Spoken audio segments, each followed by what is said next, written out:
Okay, guys, we are here for round one of Modern League 7 now.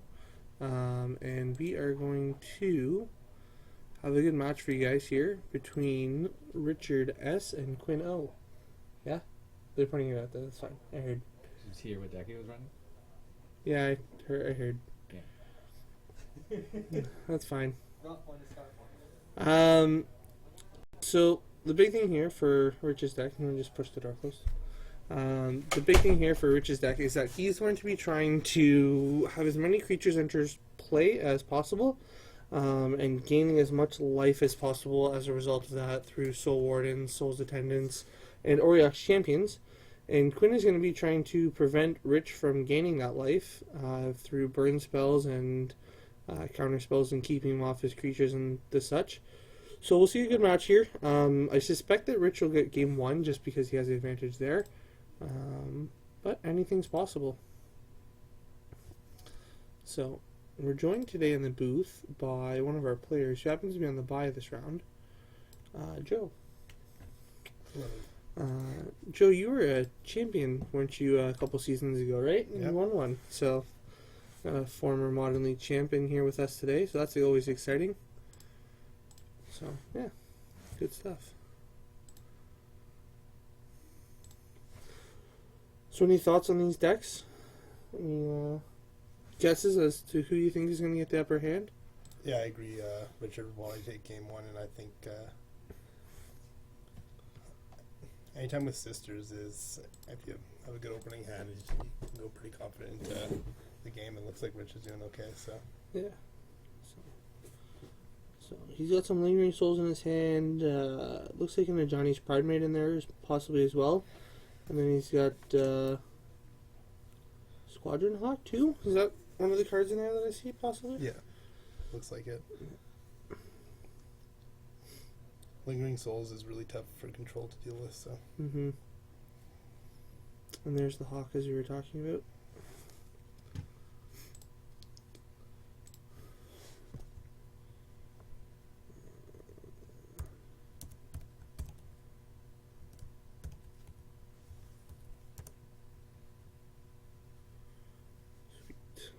So, cool feature that we have going with the stream now is we have the MTG bot.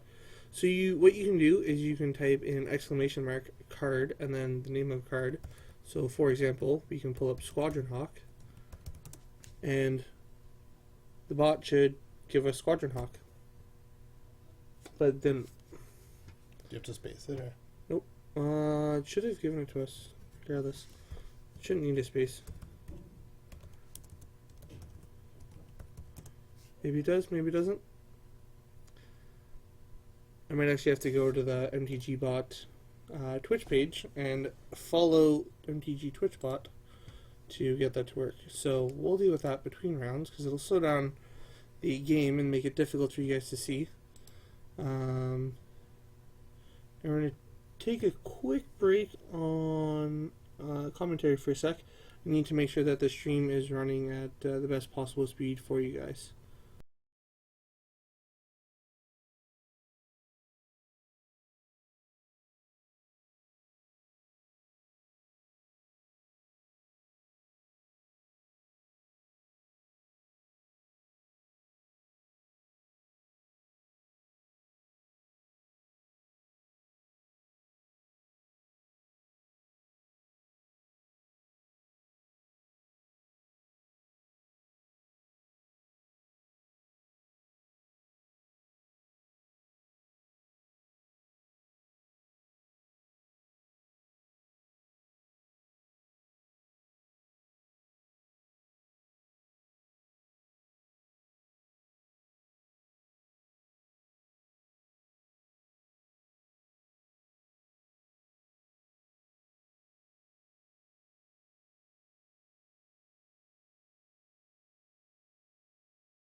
Okay, guys.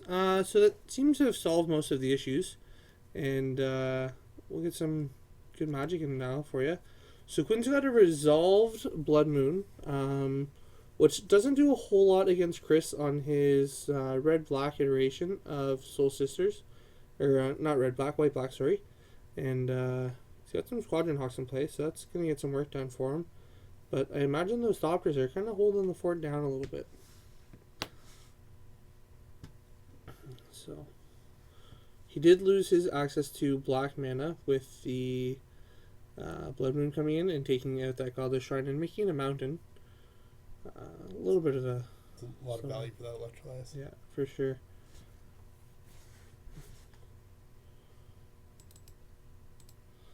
So I'm not sure if Chris has found any of his sisters yet, or if he's just looking at some hawks right now. Yeah. So it looks like he's keeping a couple Primates in hand. He's got a Lingering Souls and some Paths in there. So, and another hawk.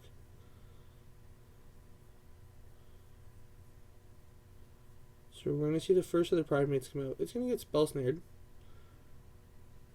I'm sure Chris isn't super happy about that.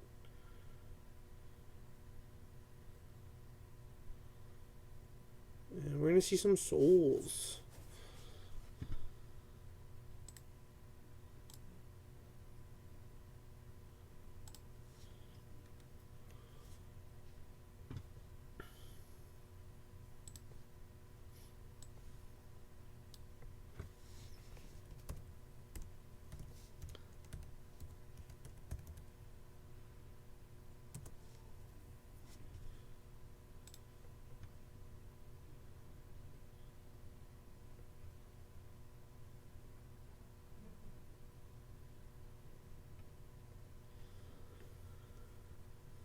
And Quinn's resolves his one of Wormcoil Engine that he's putting in the main deck. And that's a spicy little piece of tech he's added to help deal with the Eldrazi. And his thought process was that Reality Smasher is a 5/5, so I need a 6/6. Plus it gains life, which is always nice.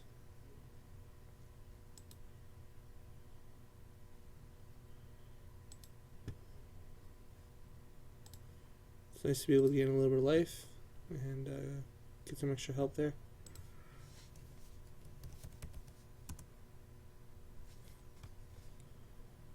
Okay, so let's see if that works. There we go.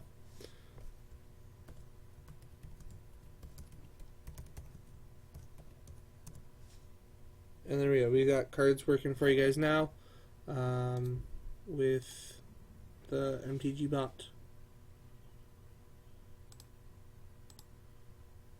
There we go. That's awesome. Yeah, it's nice to have. It's a nice little feature.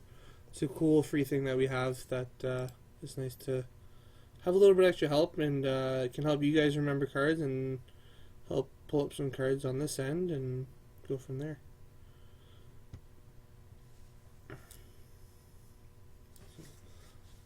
Nice little assist. If you guys are running your own streams, you can get MTG Bot on your stream by going to twitch.tv/MTGBot, and then in the chat type !join, and MTG Bot will join your stream, and just give them a follow, and they'll give you some help, and MTG Bot will help as well. So, and there's a bunch of other fun commands that MTG Bot can do. But we'll get to those later, and as we get to have MTG Bot helping out more, then we'll get more of those commands active and see what we can do.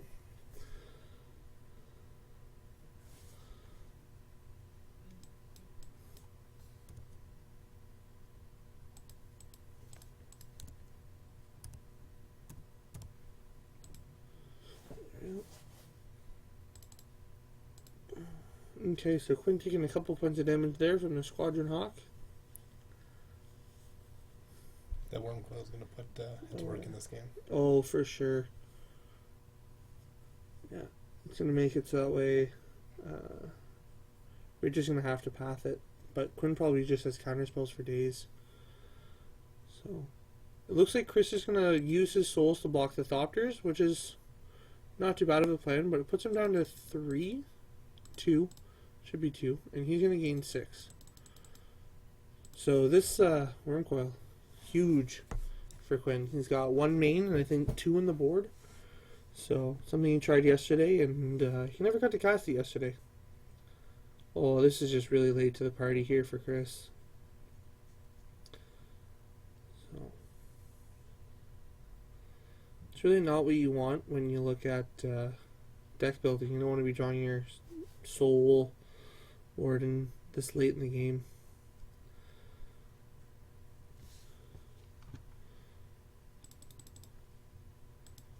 Quinn taking 4 because of the Anthem that's in play there. And I think we're going to have another Blood Moon. Ooh, it's a Vedalken Shackles.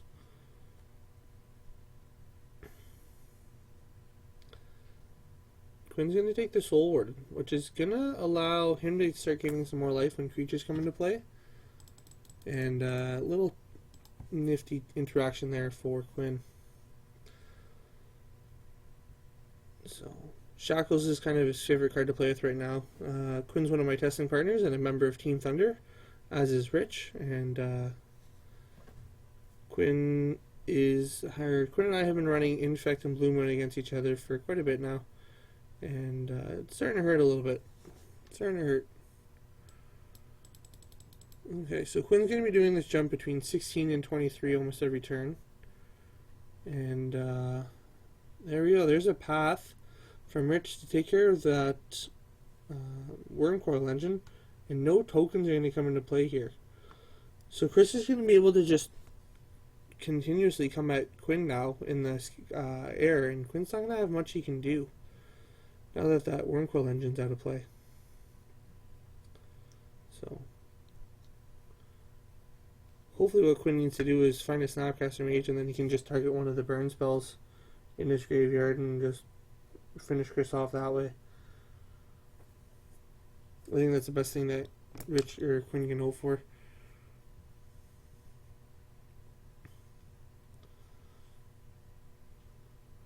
There we go. There's a bolt on the top. Okay, so these guys are going to go to game number 2. Quinn got game 1. And we got some fun stuff coming up for you guys. While these guys are sideboarding, we're going to take a quick break and go to a quick commercial from our sponsor, Thunder Games and Gifts.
Okay, we're back just in time for game number 2 of this match. In case you guys missed game 1, Quinn O got game number 1. And being very conservative about his life total there, playing his Steam Vents tapped so he doesn't lose a couple life.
Okay.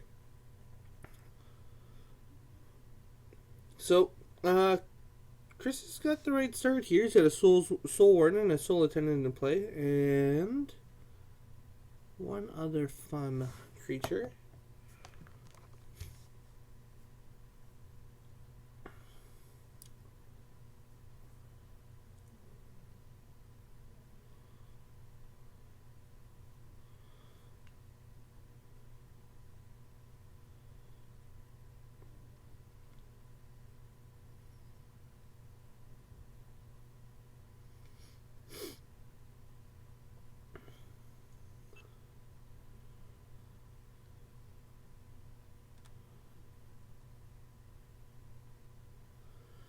And the other card was Sierra Ascendant. So as long as you have 30 or more life, Sierra Ascendant has, or gets +5/+5 and flying. That's a pretty big deal there. If it would have got that extra boost, it would have made things quite tricky.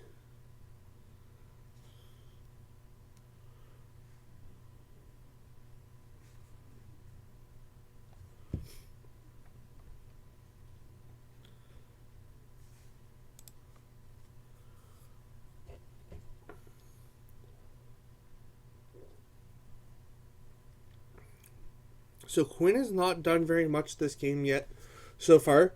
He's casting Anger of the Gods, which is a pretty good start. But other than that, not much going on for Quinn. And he fetches another blue source there.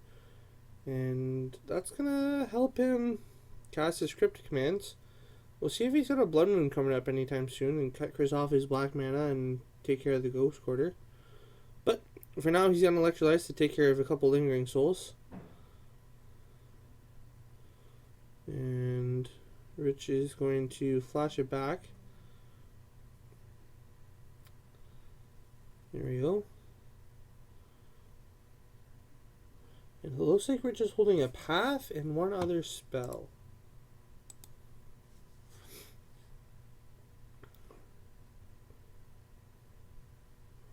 So Quinn just explaining that he wanted to float a mana, some random color after in response with a fetch there.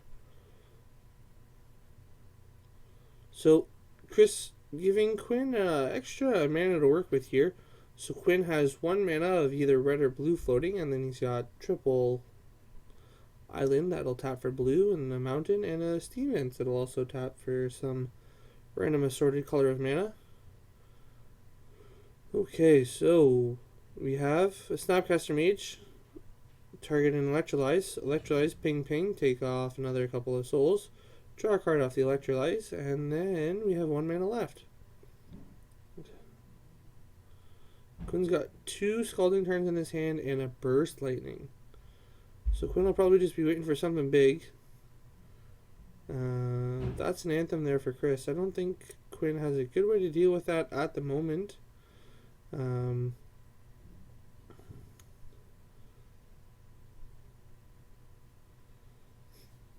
Quinn's really got to start taking and trying to find Blood Moon soon. He's got a handful of spell snares and all that other jazz, but is lacking in the Blood Moon department. And Chris is trying another path here, and he doesn't want to path this Snapcaster Mage because it's going to give Quinn some stuff to work with. And Chris is trying to cast something. I'm not 100% sure what it is. So I'm going to take a quick jump over and find out what it is.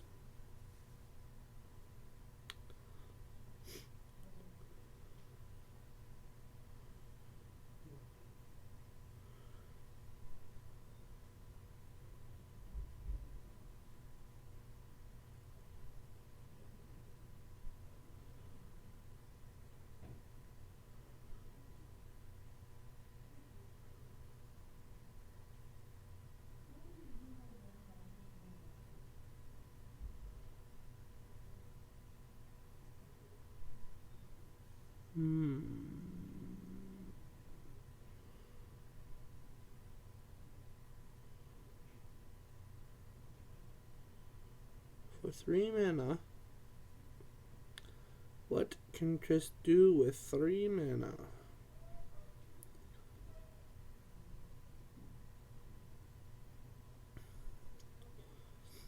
I'm going to see a Squadron Hawk come in here, though.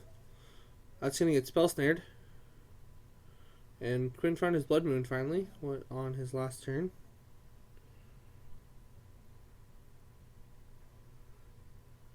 Nope, that's not it.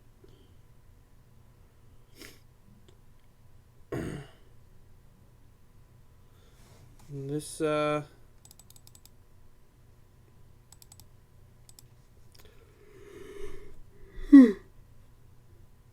me, this Snapcaster Mage is getting some work done. I wonder.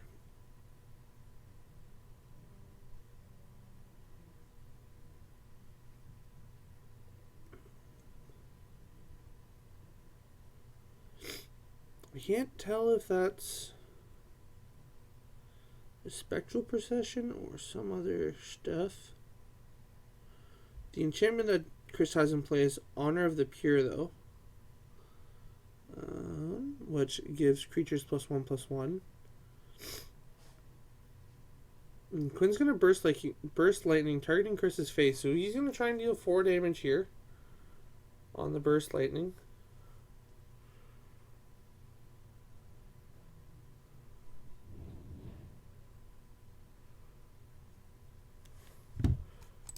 And he's going to get that done. Going to untap. I wouldn't be surprised if Quinn has another Snapcaster Mage. Oh, look, he does. And an island to go... Excuse me. To go along with it.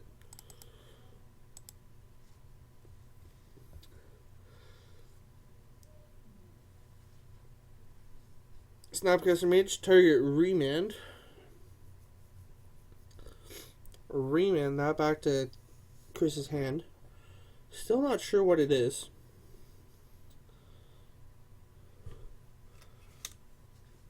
I'm coming across for 4 here. And Quinn has another Snapcaster Mage, number 3, to be able to Snapcaster, target Burst Lightning. I wouldn't be surprised if Quinn just let this resolve, but he can pay 1 mana and has tons of mana for his rest of his turn. And here we go. Ooh. Decides not to do it. Quinn's gonna try and come across. Quinn's gonna respond.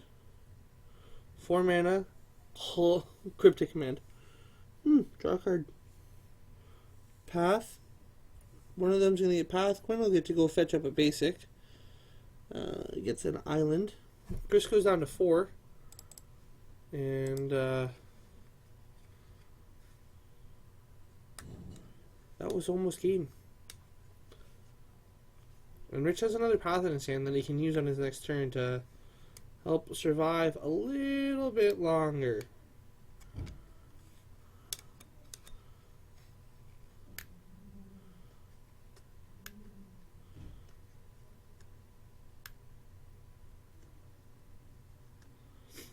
That's a spectral procession. That is what it is. That is what I thought it was.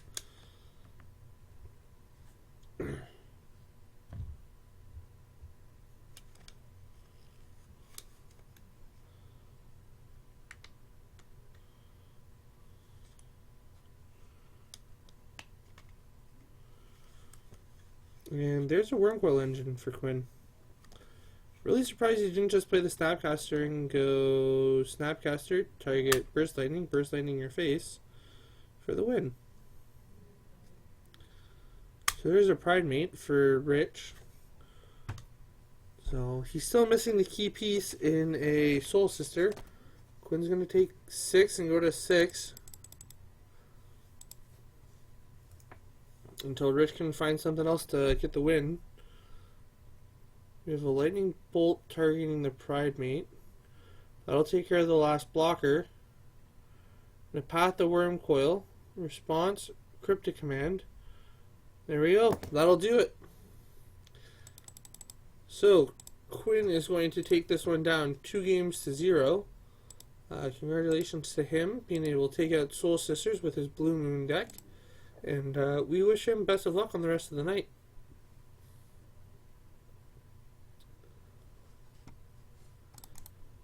So while they are finishing de-sideboarding and all that other stuff, I'm going to do some little tweaks on the stream. Nothing too major, just some simple things. And just come along for the ride. I can talk you through it as I go and just tell you what I'm doing.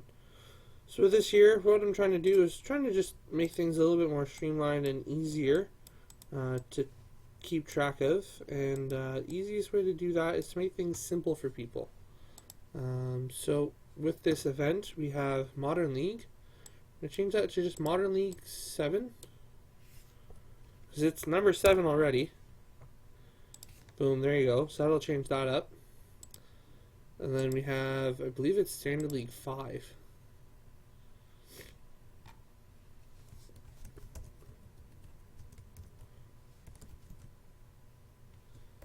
Is the current Standard League that we're on, but we haven't been streaming that too much because I've been out playing in that.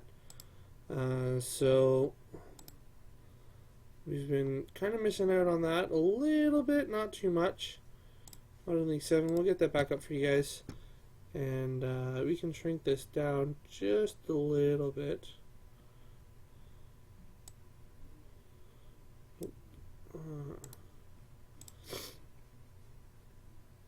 We can go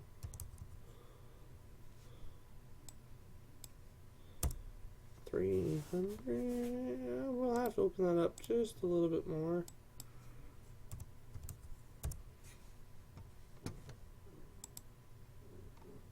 Because I don't know if you guys know this, but Standard is longer than Modern in terms of words. There we go. Cool. And that'll go back. We got PPTQ is another possible option. Look forward to that next weekend. And here's the big one. Yeah, that's what I thought.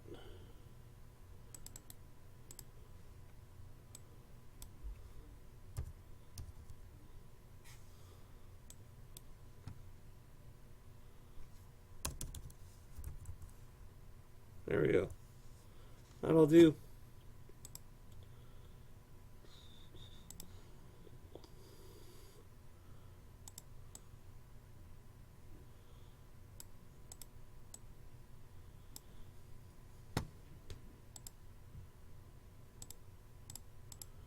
Now, the big question is, what do I do with my name? Because now it's huge too. There we go. Okay.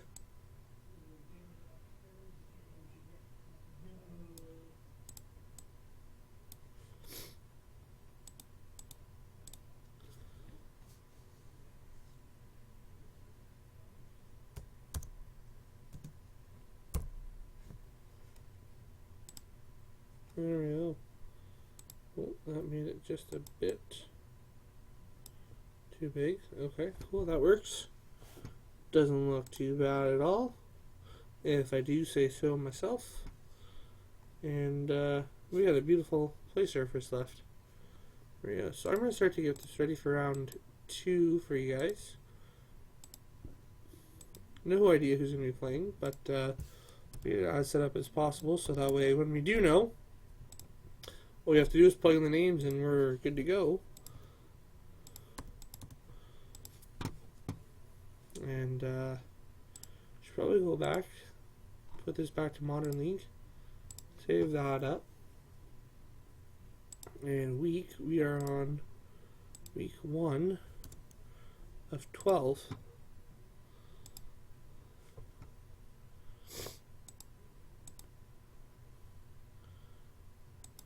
We don't need that. We don't need the gather a card window anymore.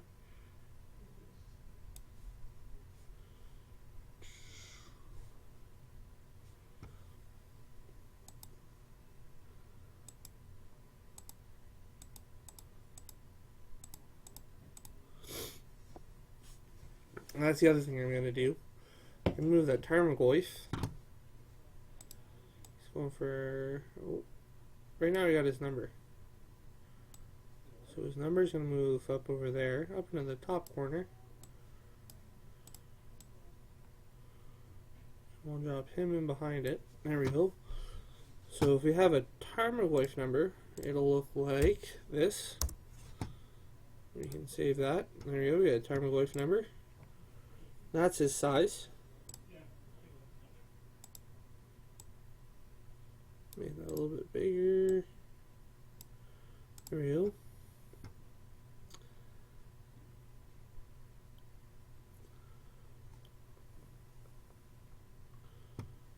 Now,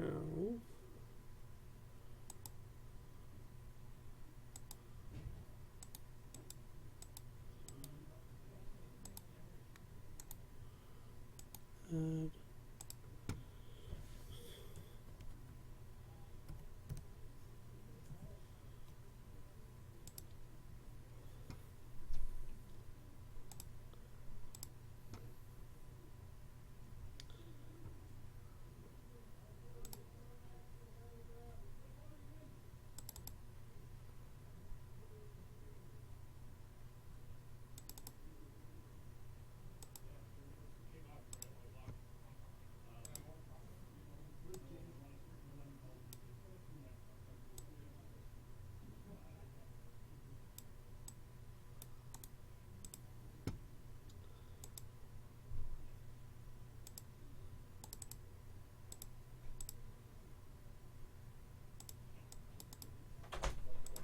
Aaron's. hello, hello, Pick the hello. boys in.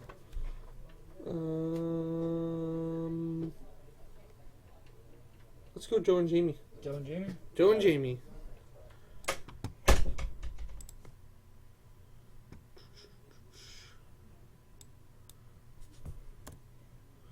We're going to need that, but we can put Tarmogoyf off to the side for now.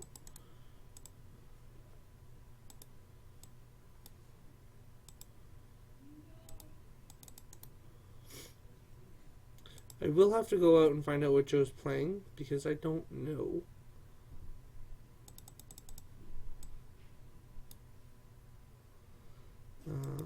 Or you just wait and find out. However, I'm going to go take a peek.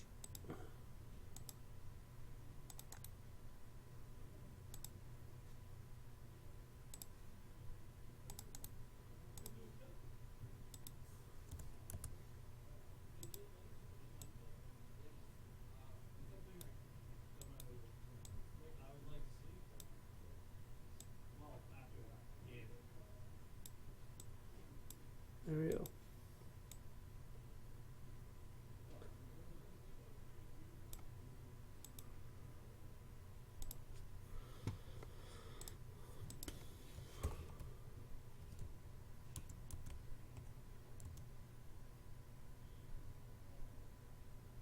No music today, Funky 411.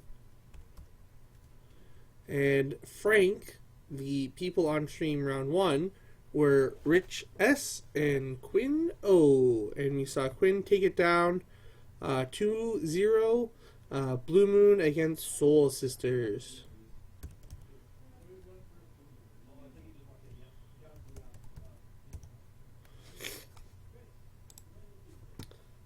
Just not sure what Jamie's on, or what Joe's on. Yes, you missed Quinn.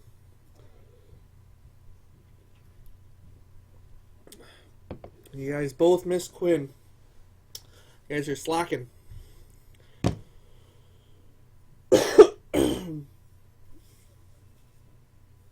Okay. So, Jamie's on Abzan, which is a deck she's been playing for a while now. And Joe's on probably American Control.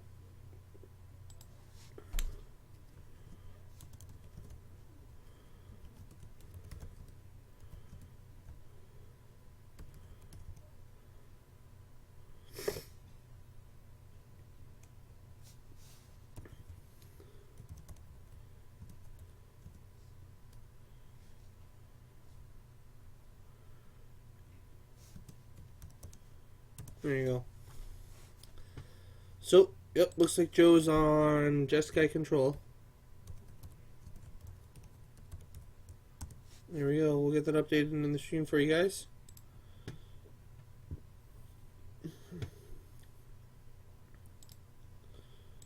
Jimmy's going to pay a life here and go fetch a Temple Garden. Yeah, I know, Funky 411.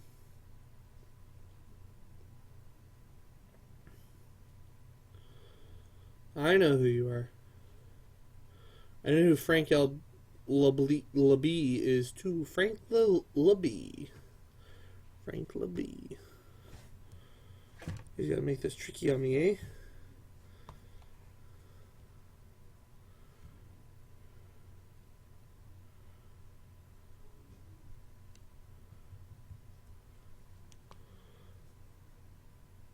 So Jamie's got a Sylvan Advocate. New standard all-star. Oh, she's doing lands in front. I apologize, guys. Sorry about lands in front. And that's going to be too late for Joe to play that Steam Vents.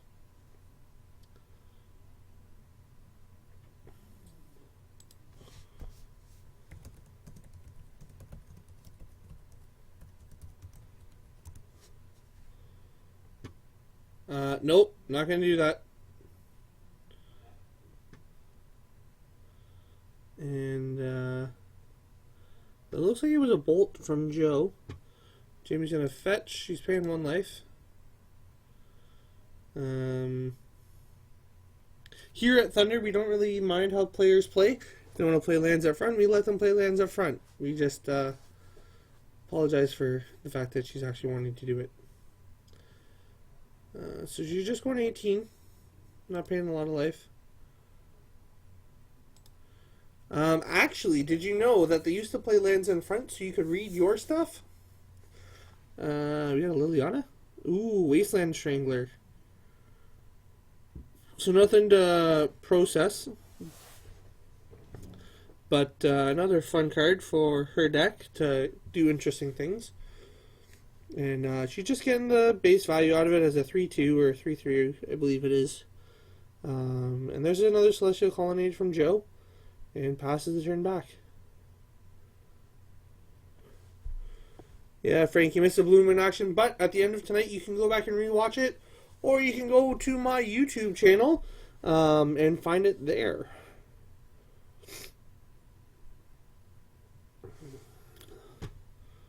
We might see Joe decide to kill the Strangler and gain a couple life with the Lightning Helix in his hand. And that's exactly what he's going to do. So Wasteland Strangler is down. Joe's going to gain 3 life from the Lightning Helix and let's get a little bit of the upper hand.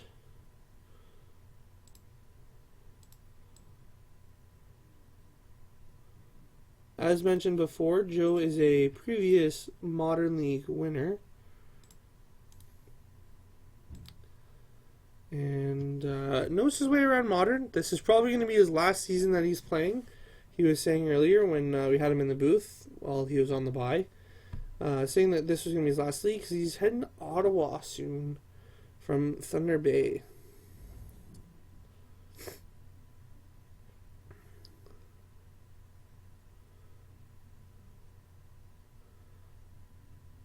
There we go. There's a Overgrown Tomb tapped, being conscious of her life total. Joe's going to flash in this Snapcaster Mage. Probably targeted a bolt. He's going to block. And in response to the bolt, there we go. Jamie's still going to gain a life off that and go to 19 though. And that Snapcaster Mage is going to get to live and start getting some beats in. Joe's missed his last couple land drops, so hopefully he draws one here. He doesn't. He draws a Path. He's got Cryptic Command, Spell Snare, Electrolyze, a couple other cards in his hand. Snapcaster's coming in. Jamie's going to drop down to 17.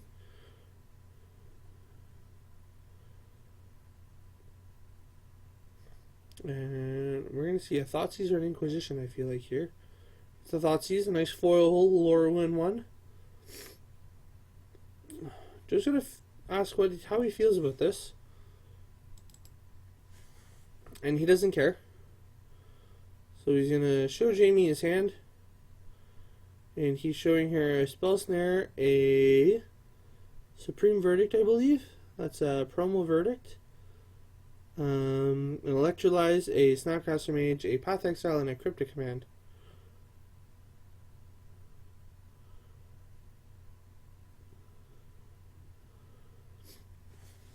And Jamie's going to lose a couple life, so she's dropping down to 15 here after that.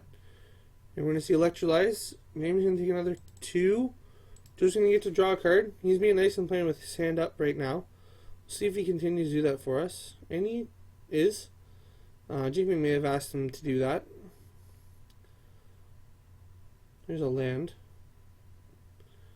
Joe's been waiting for that land. Ooh, what do we got here from Jamie? Abrupt Decay? Yeah, it is an Abrupt Decay. Can't be countered, so that's bad news bears for Joe. And that's going to happen.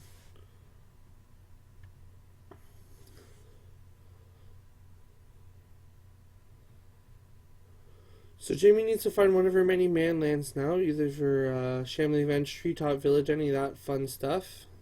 And that'll help her start getting some work done. We're going to see Snapcaster Mage get flashed in. Target a Lightning Helix. That's going to go to Jamie's face. She's dropping down to 10. And Joe's going to go up to 24.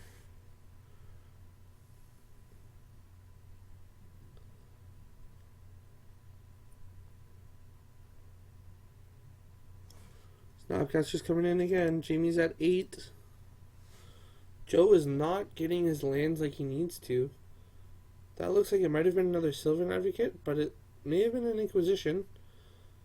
So Jamie's going to get to see Joe's hand. The additional cards. So he's got another Cryptic Command and a Bolt. Probably going to take the Bolt here.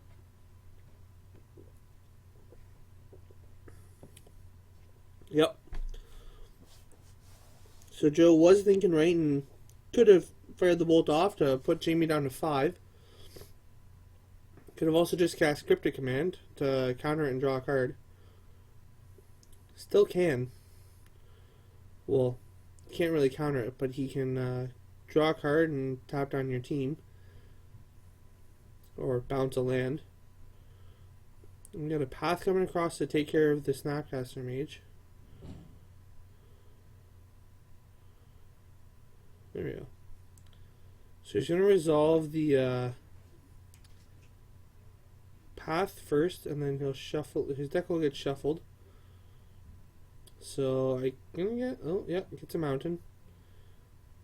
Must really like that mountain. So Other Planes is foil full art. So must really like that one specifically for some reason.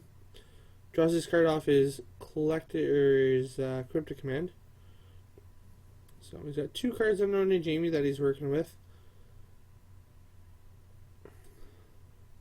That's a Tech Edge. That'll take care of something. Best target on Jamie's side of the board is probably the Temple Garden for when he goes to do it.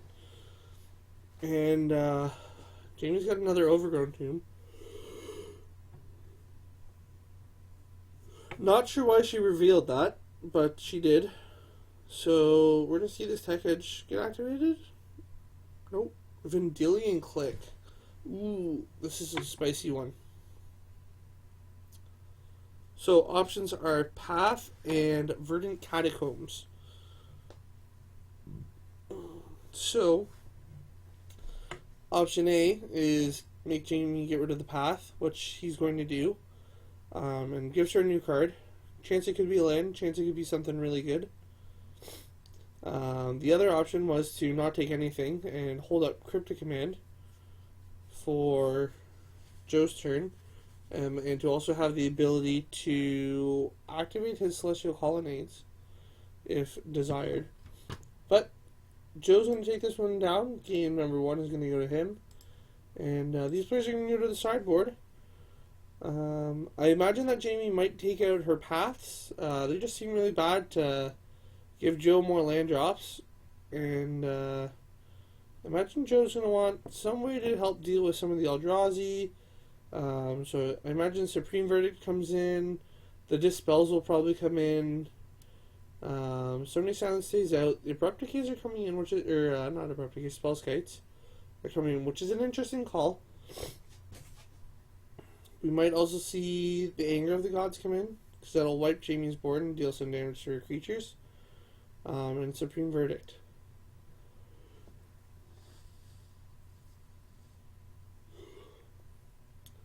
So for Jamie, thinks that actually she might keep the Path Exiles in.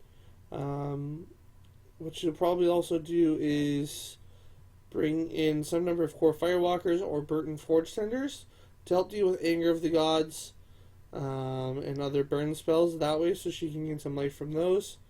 And then some other combination of other small things to help deal with Flash maybe, and trying to control Joe's fetching ability. So we might see something like Aven Mind Sensor come in or something like that. Not 100% sure what Jamie will bring in here, as we can't see any of her sideboarding decisions. But lots of possible options.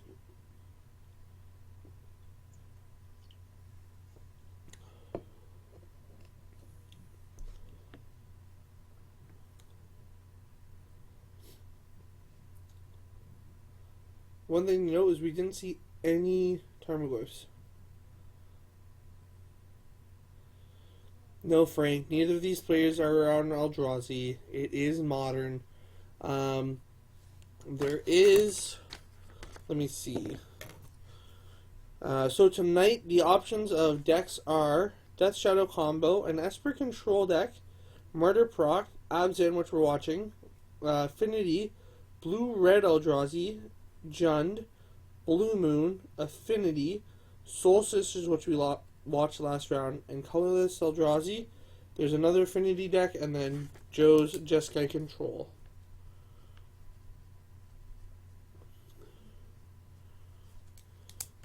So those are the 13 decks, I believe. 1, 2, 3, 4, 5, 6, 7, 8, 9, 10, 11, 12, 13. 13 decks. No two are exactly the same. However, going here, guess what? We can clear this out and no longer have to worry about this. Congratulations to Jade, who won the last Modern League. That was his second win, and we get to start fresh today. We have no winners, no points, nothing. All gone. Clean slate starting today. Boom, there you go. Now, the standard standings and the modern standings are not quite up to date, so we'll just get away from those and come back to the match. There we go. So, these guys are still shuffling up. So, on Tuesday last week, we got to watch a fun and exciting game between, who was it? Cody and Jade. And I'll just run it down for you. So, in the quarterfinals, we had some play between Cody M, who was on Livian, against Adam B, who was playing. Oh, what was Adam playing? Give me a sec. I can go. Oh, Adam was on Zoo, and Adam got that one in I think it was 4 games. And then on the other side, Jade and Chris played a game of 5, Affinity versus Bant. They went to all 5. They only took 4 games, I believe. And then Sal and Frank played the Blue-Red Eldrazi mirror match. And Frank was able to get that one in 4 games, so took that one down, advancing on to the semifinals. And Dylan K didn't show up for the event, so forfeited to Cody P, who got to advance to the semifinals on a bye. Cody P and Adam then played. Adam got the win, easily in taking care of the Zoo burn list and advancing on to the finals. On the other side of the bracket, Jade and Frank played, and Jade's Affinity were able to take down the Eldrazi and get the win there. And then in the finals, we watched Jade defeat Cody Potter in 4 games to take the win. So that's what happened. So Jade was the Modern League 6th winner. And yeah, so we're back to the game now. We got some stuff going on. Tarmogoyf's a 3-4. Jamie knows what's in Joe's hand. And because I was talking to you guys about what happened last week on Tuesday, doing a little bit of a rewind, I don't have life totals up to date. So, players have been keeping track on the life pad. Looks like it's 17 all. It is. There we go. And I'll pop that back over for you guys. There you go. 17 all. I can keep track of that.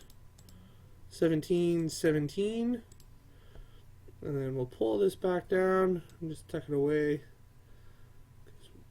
Trying to get things going without that. So that Tarmogoyf is a 3-4. We'll see if it gets bigger at all. We got land, land,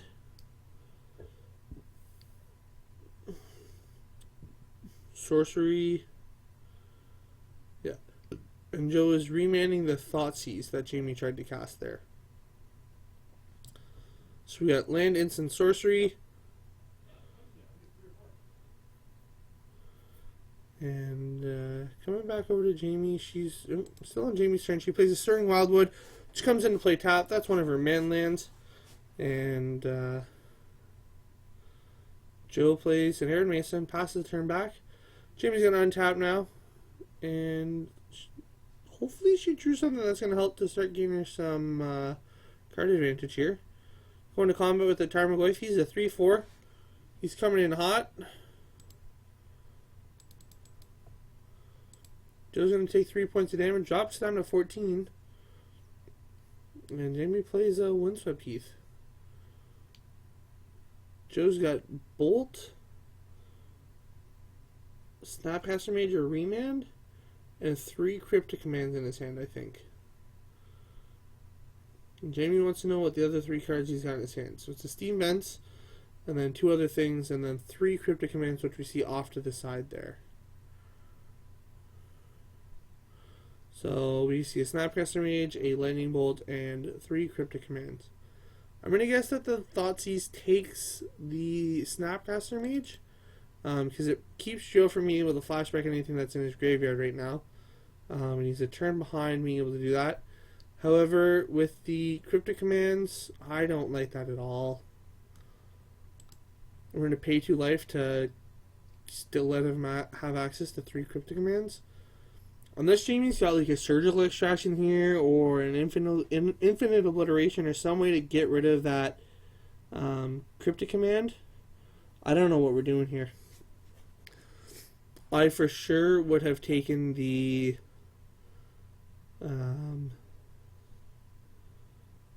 Snapcaster Mage there, just because it keeps the inevitability going. And Jamie's got 2 soul tokens. And fetches up another Overgrown Tomb. So she's at 12 now. I'm going to go tell her that she has some souls that she can use in the tokens box, and she can use those for this match. I'll be right back, guys.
Okay, guys, I'm back. So, quick update on the life totals.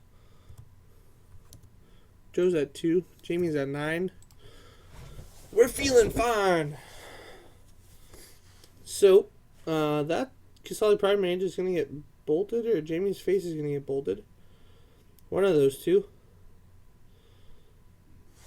Pretty sure it's Jamie, because none of her creatures left play, so she's at 6.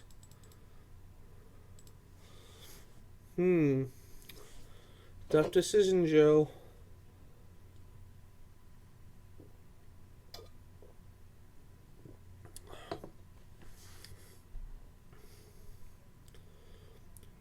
So Joe's probable ideal line of play here is to cast Cryptic Command, tapping Jamie's team, and to draw a card.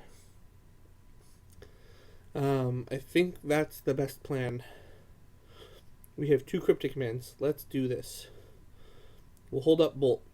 If we have Bolt in hand, we can Bolt her, put her to 3, and potentially attack him with a Celestial Colonnade next turn. If that doesn't work, though, because she Ghost Quarters our Celestial Colonnade, then, here we go. Ooh. Tap your team, bounce your Stirring Wildwood. I like it. Seems pretty good. Interesting thing to note about that is Jamie did not have a white source to activate the Stirring Wildwood.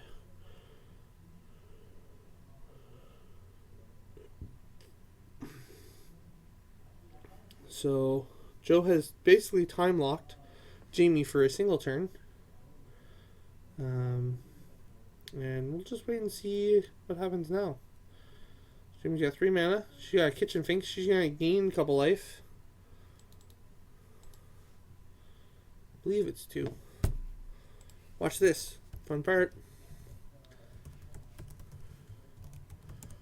Boom, boom. Gain 2 life. Sweet.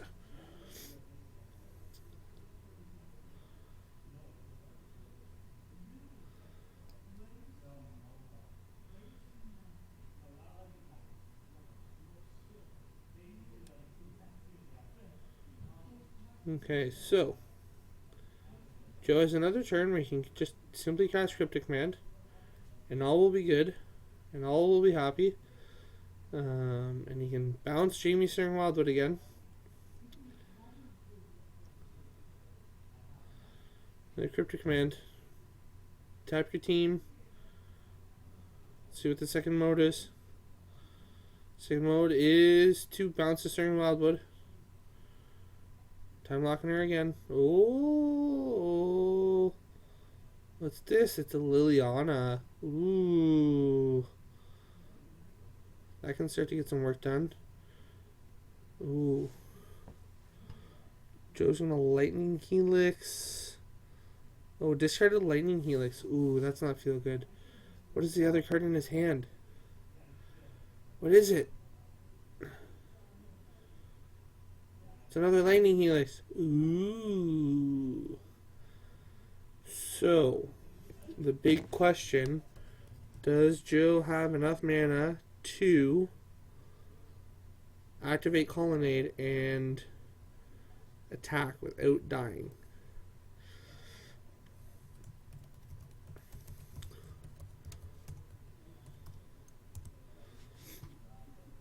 And doesn't seem that way. Maybe.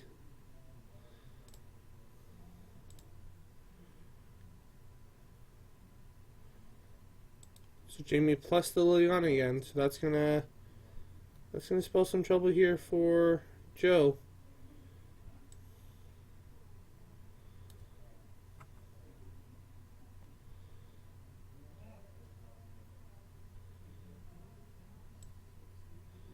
There you go.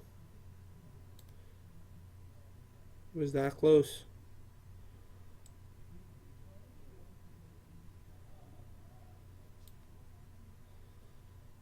So,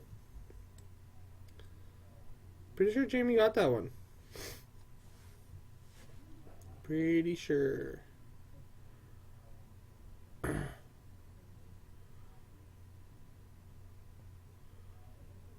Yep, Jamie got that one. So Jamie has tied it up. We're going to game number 3.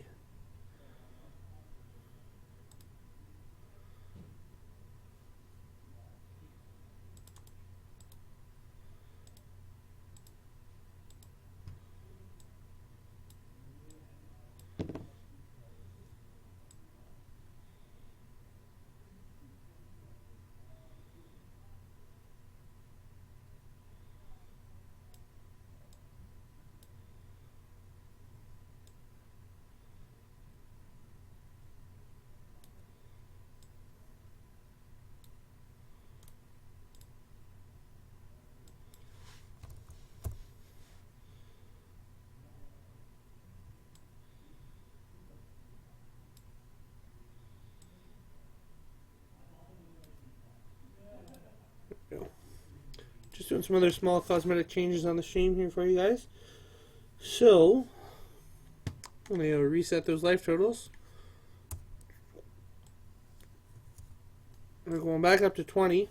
We got game number 3 coming underway here. Jamie's all shuffled up, ready to go. And we're just waiting for Joe to finish his shuffle. Clear out that Goyf counter. It's back to 0-1 if it ever comes into play. We can get that even updated for you guys there. So let me know what you guys are playing in the different formats right now. What your thoughts are on Eternal Masters. What? Crazy. Yeah. Just some crazy stuff to think about. We got Force of Will Wasteland reprints. Interesting. If you think there's any information being traded around between vendors and retailers and all that other stuff. So much to talk about. All you guys have to do is just comment in the stream, and we can talk about anything you want. Now the big question is, what are you guys watching on Twitch right now? What are you guys watching on Twitch right now? What else is competing with us on Twitch tonight? Let's go take a look. So, let's go to channels.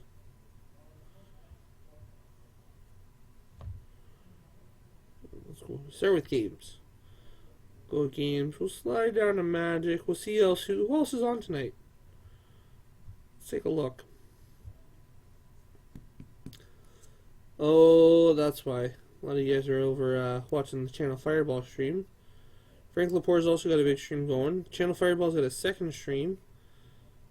And then Bruce by the Magic Guy. He's called in Hot Soup. Top Deck Productions. Frank did not come tonight. Frank stayed home. Actually, Frank didn't stay home. Frank is going to a concert in Thunder Bay tonight.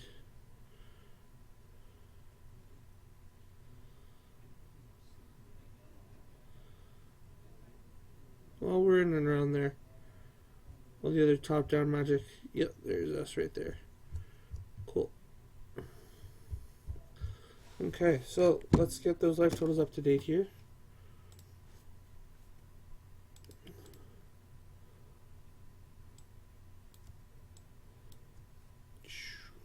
Shrink it down. 1917.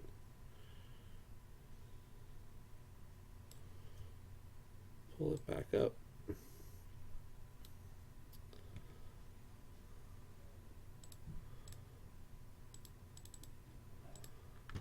There we go. And let's see what Joe's got. Remand. Draws Lightning Helix for turn. Doesn't have a red source yet. It's got a Steam Fence tucked away in the back of his hand, though. See if he plays it. Or leads out with his Scalding Tarn. Good choice here. Going to help save some life. Jamie's going to attempt to recast that Dark Confidant. So this is where it gets tricky. I can remember Dark Confidant triggers as much as Jamie does. Okay, Bob triggers. Bob might just get bolted here, though. Looks like Bob's getting bolted. I should specifically say Lightning Helix. That's going to take care of Bob. Joe's going to gain 3 life, so net neutral play for him. And Joe's got a Spellskite now. Whoop. Don't give that information away. The Celestial Colony is going to come into play tapped, and we're playing the Spellskite now with Bolt held back up. Seems pretty strong. So let's take a look at our friend Tarmogoyf. We got land, creature, instant. Tarmogoyf would be a 3/4 right now. And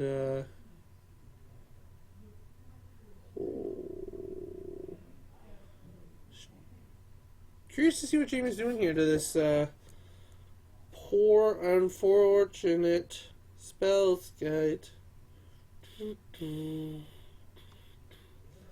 Poor unfortunate soul.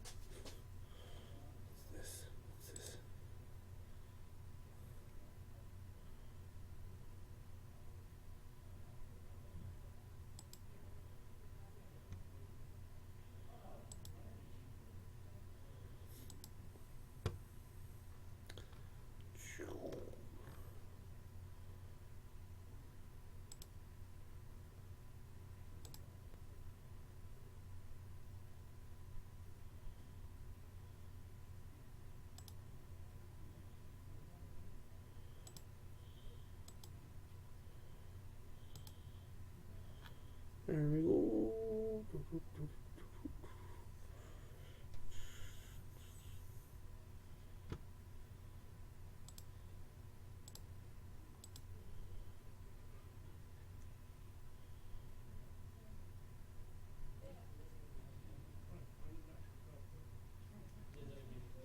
There we go. So there's a path on the Spellskite.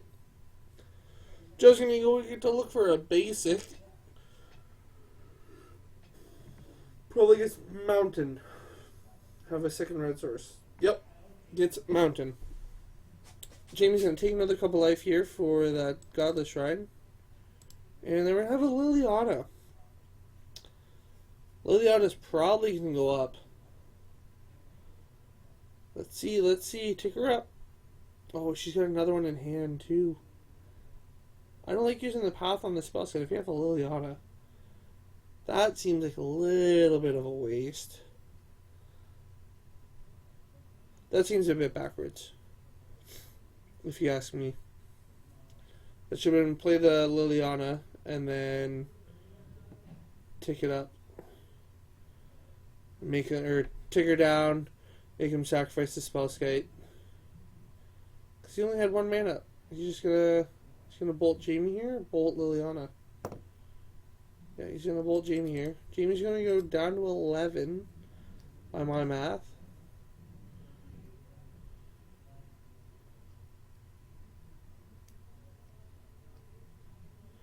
Joe's fetching. Probably gonna find a white-red source, or just a white source. Just a blue source. Interesting. Down to 18. Yeah, let me know what you guys think about that last play there by Jamie. If you think you path the Spellskite or not. So that Celestial Colony is going to take a Liliana. And that's why we should have kept the path, because we can take care of that Colonnade. Joe has the second one, and Abrupt Decays can't kill it because Abrupt Decay is staying on land. We have Scavenging Ooze and a Bob.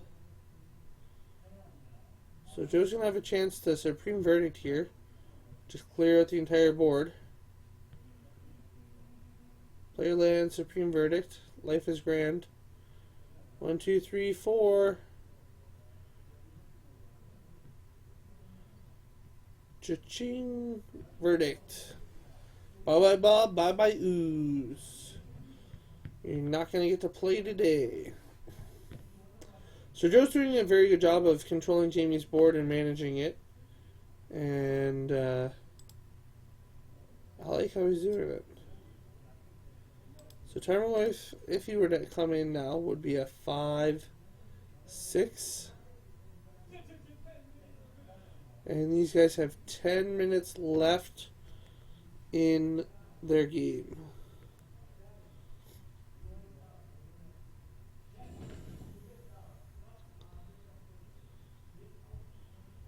Minutes.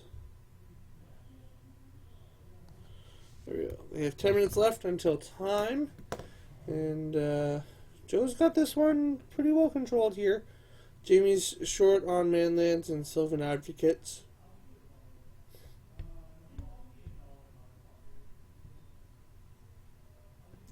Snapcaster Bolt dropping Jamie to 11.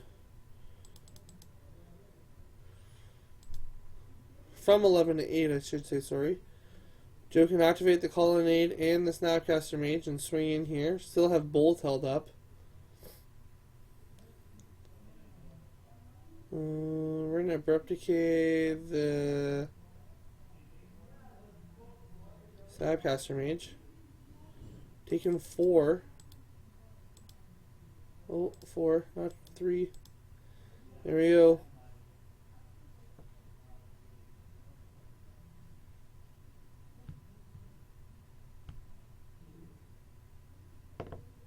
Ooh.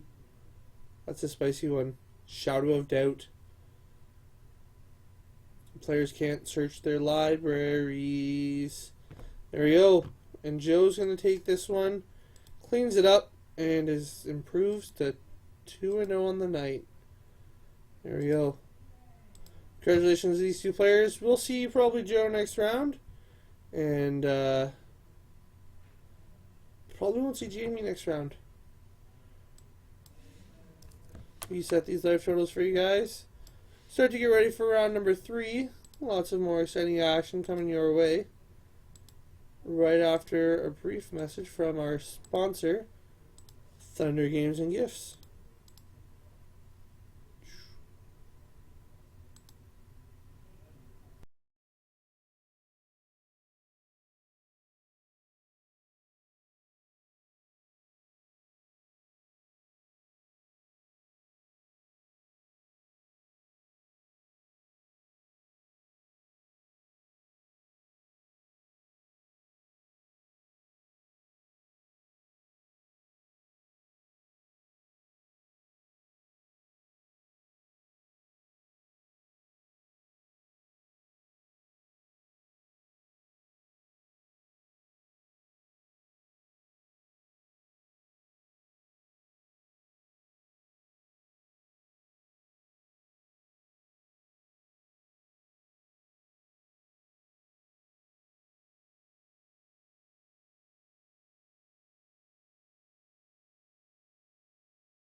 Okay, so we have round 3 underway, ready to rock and roll.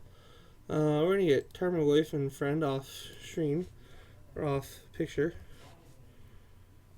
And so this round we have Chris N on Jund and Jade M on Affinity. And this is a bit of a rematch from last Tuesday when these guys played in the semifinals. And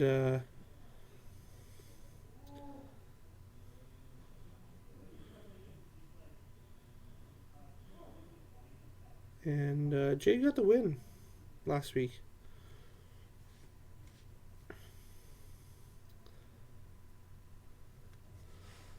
So Jade's got a little bit of an explosive start. He went Inkmoth into Mox Opal into Memnite into Ornithopter into Spellskite, and that's going to give Jade some resilience here. And Chris is going to pay a life to fetch with his Bloodstained Mire. See what he decides to get. Could be almost anything. And he decides to get a Blood Crypt. Looks like it's going to come in untapped.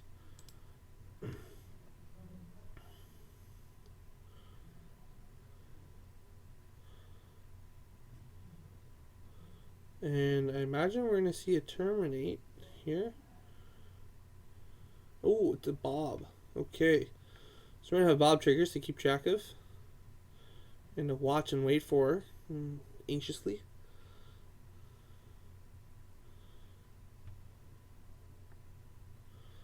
So we get a Drum. That's going to tap the Spellskite. Make another 2 mana. That's an Ensoul Artifact. And Jade's coming in here for 6.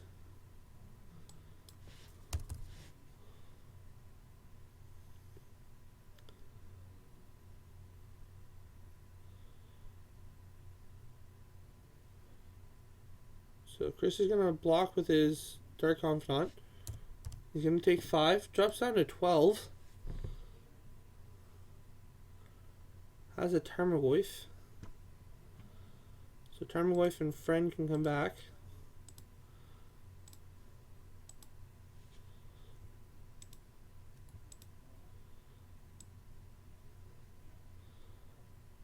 Move those over to the other side. That way we know which player's got the Tarmogoyfs.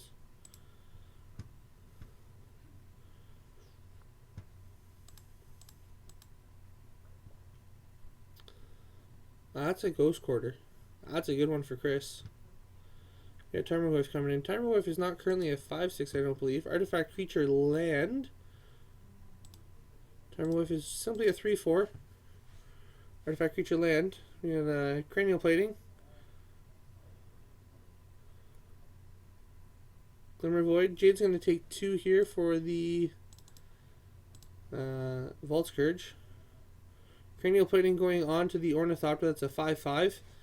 So we got 1, 2, 3, 4, 5, 6, 11. So by my calculations, Chris should be at 1.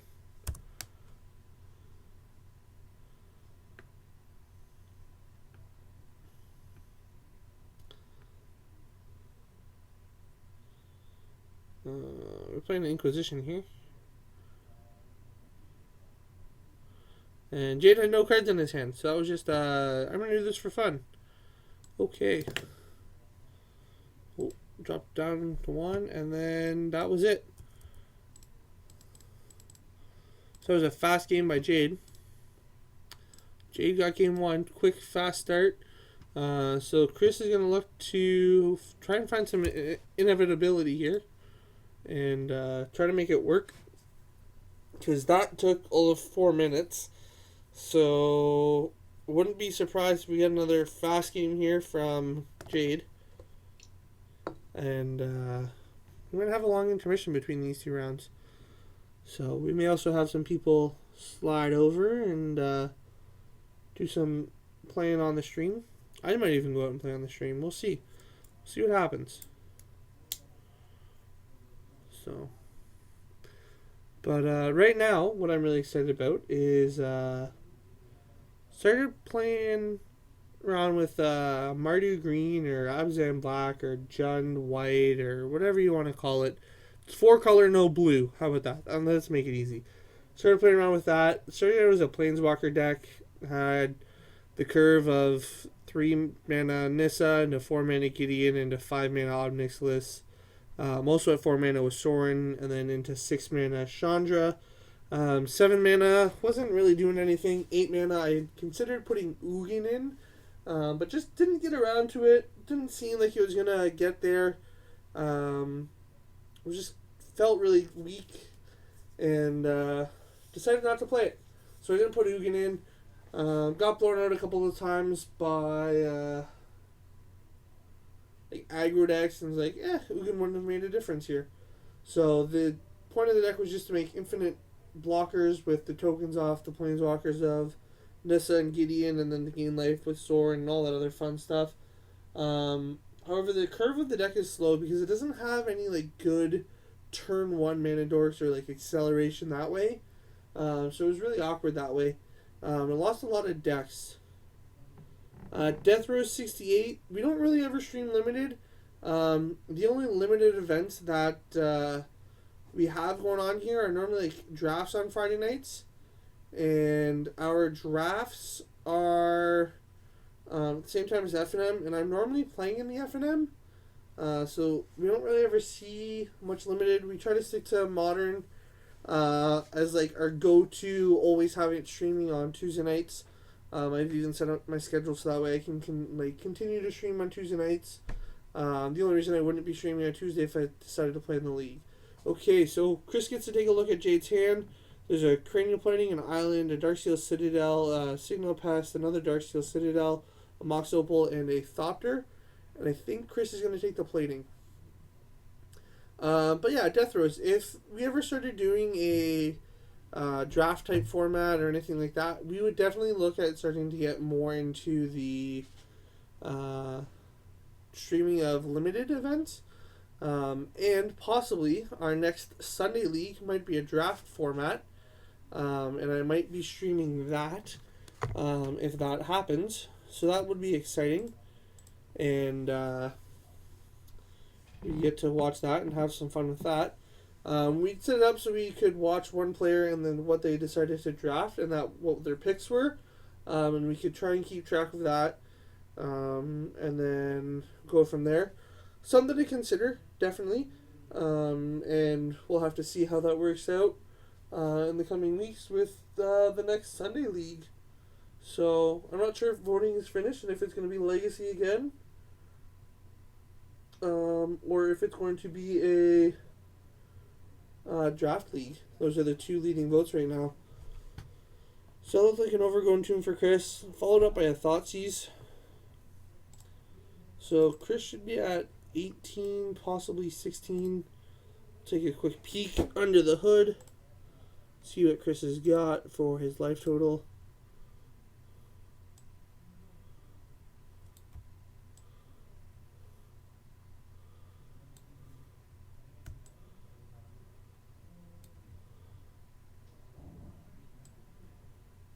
Yes.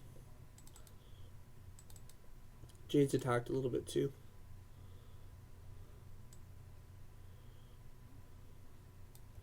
So we're going to Abrupt Decay the Signal Pest. The Champion's going to come in for 2 here. Chris is going to drop down to 12. And just trying to stabilize. Trying to hold out. Unfortunately, unless Chris can find like a way to exile the Darksteel Citadels, he's never going to be able to get that Edge Champion off the table. So Slaughter Pact, the Steel Overseer, got a Slaughter Pact trigger on this on top. Chris going down to 10. Playing a Vault Scourge. Looks like he paid 2 mana for it. Coming in for 3. Jade's going to gain 1. Jade just in total control here of this game. Chris finds another land. Doesn't have red mana for bolts. He's going to have to take 3 to be able to use bolts. He needs something big here, like an Anger of the Gods, but doesn't have the double red. And that's the big problem. He doesn't have the double red. So if he takes 4 to fetch up, or it takes 3 to fetch a land that's red, he can bolt one of the Vault Scourges, but he's still going to take 3 next turn, which will put him to 2. There you go. So Jade's dropping down to put him to 1 actually. So Chris won't even be able to fetch after this. Yeah. Death Rose, I'll definitely get another pairing on stream. As this one's going to be done in like 10 minutes. Definitely for sure. I don't want to put you guys through 40 minutes of advertisements and not doing much of anything. But yeah, Death Rose, I'll definitely look and try and get some limited action for you. Ooh, that's a Huntmaster. That's a good card. So Chris is going to gain a couple life, and that's going to be the game. Boom. Okay, so Jade gets this one. 2-0. Nice and fast, quick and dirty. And Chris is dead. Put him to 0. Done. Finito. So, reset those life totals. I'm going to go find someone else to put on stream for you guys. And while I do that, here is Team Thunder.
So that looks like the end of the Team Thunder.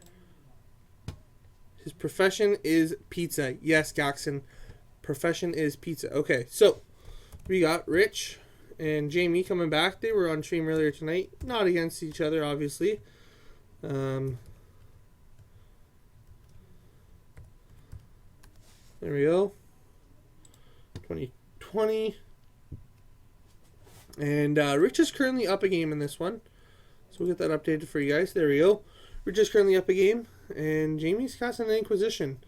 So we have... I can't remember the name of that card. Path Exile, Lingering Souls, and Soul's Attendant. And a couple lands. What is that card? Well, we can move the Tarmogoyf stuff back over to that side, because Jamie's got the Tarmogoyf. Looks like they're asking a judge question about that card. The red and or white and black one. Because its converted mana cost might actually be more than 3. So Jamie might not be able to take it because of its converted mana cost if it has an actual number in it. Spectral Procession's mana cost is actually 6. So something to know and think about that way. If you're ever Inquisitioning your opponent, you can't actually take the Inquisition. So that's something Good to know. Rich probably going to play his Flooded Strand. And then Flooded Strand and probably fetch up a Godless Shrine. And he can just flash back the Lingering Souls right now. Nope. We're going to play the Soul's Attendant. He's going to gain a life. Okay, going to 21. There we go. Coming in for 1. Jamie's going down to 19. There we go. And Jamie draws a swamp. So she'll have black, white, or black, white, black, green, and black as her lands. So are we going to see Abrupt Decay? No, we're going to see a Scavenging Ooze. Seems a little off here. And 1 mana. Black or white? It's white. Ooh, Dismember. Okay then. So Jamie's going to drop down to 15 here to pay for that Dismember. And kill off the Soul's Attendant. Which, paying a life, he's going to crack his Flooded Shrine. Imagine he'll go get a Godless Shrine. Blood Moon not a big concern here for Rich. So can do fun things. That Godless Shrine is going to allow him to flash back the Lingering Souls in his graveyard. Which is going to give him a couple life and then get some creatures up in the air.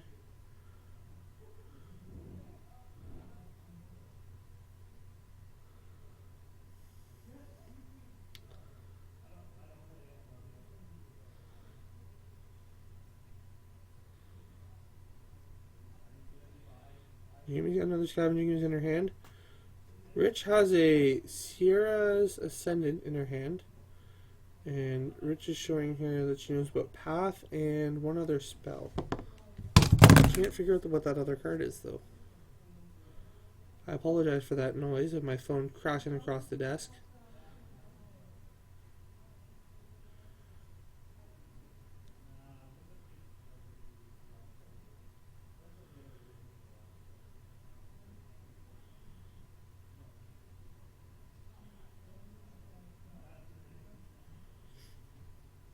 Okay.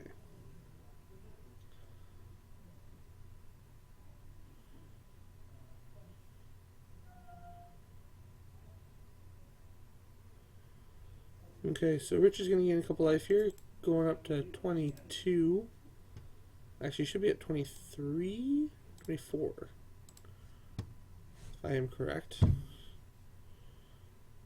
We can take a quick look. 24, I was right. There we go.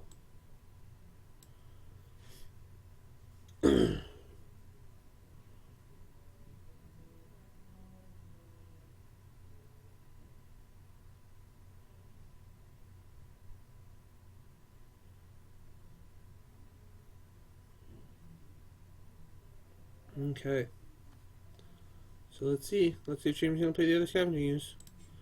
Here we go. Rich is going to gain a life off that.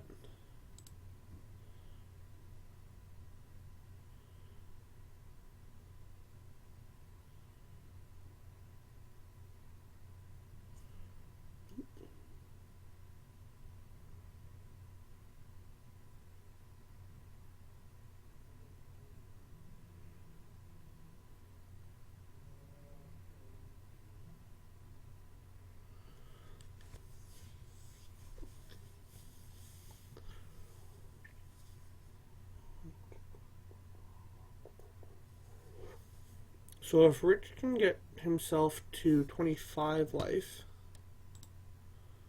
or 30 life I should say, then that Sierra's Ascendant will become a 6/6 with flying. Which is kind of a big deal.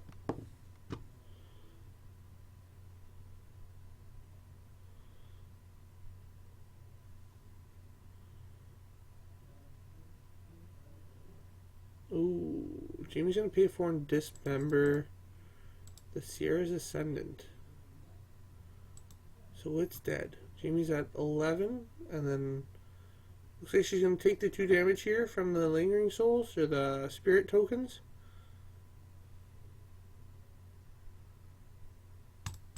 Yep. So she'll be at 9.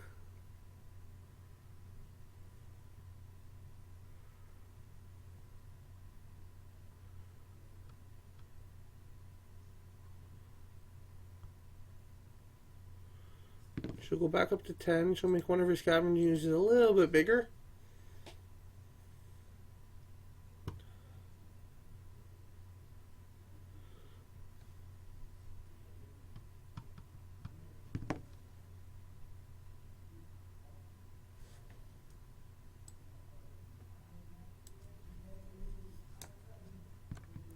And Jamie's coming across here for 5.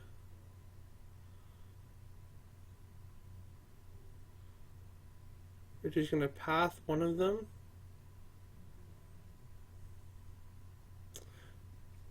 Which is going to attempt to path the 3/3 Goyf, which he does.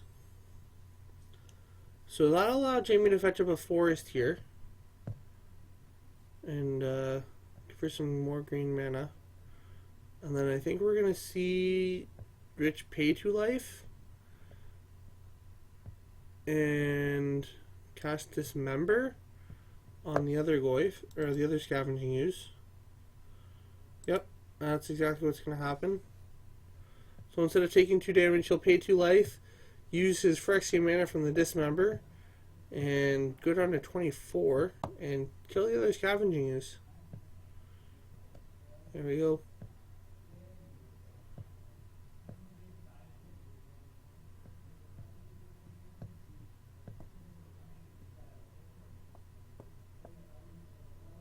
I don't know what she's searching for here. What is she searching for? What is she? Oh, she's cracking her... I understand. She's cracking her Marsh Flats. Okay, so she's going to pay 1, 2, 3. Hey, Vulgar91. How's it going? Where you from? Haven't seen you in the chat before. And I imagine Jamie used... Oh, no, she didn't use. She just went and got. So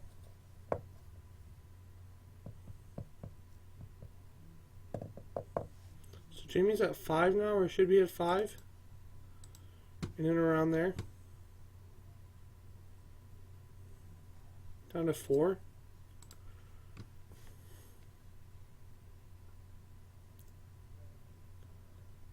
Oh. Usually on the stream. Oh, hey. How's it going? I know who you are now.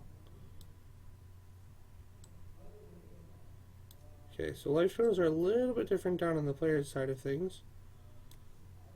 Let's make that quick change.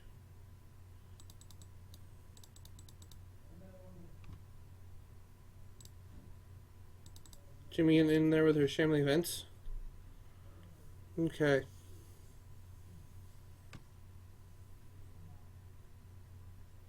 Yeah, I'm not exactly sure what's going on here. I'm a little confused too, Death Rose, with terms of life totals. Still trying to figure out what that card is that Rich has in his hand. You guys know what it is?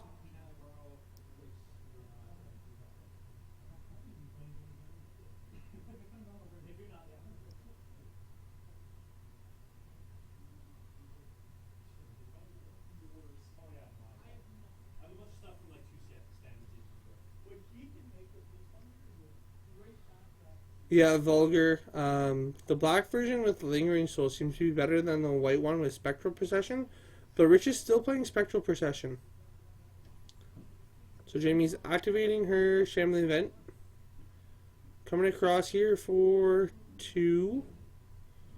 Abrupt Decay the Soul Sister. Odd that Rich put everything in front of it. Not too sure why he did that. Indentured Servitude.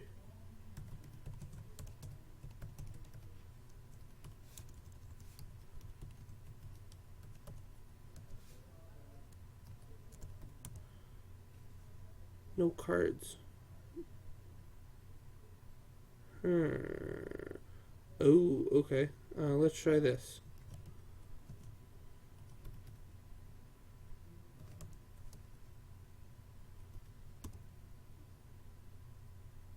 Oh, that's not it. Immortal Servitude, probably.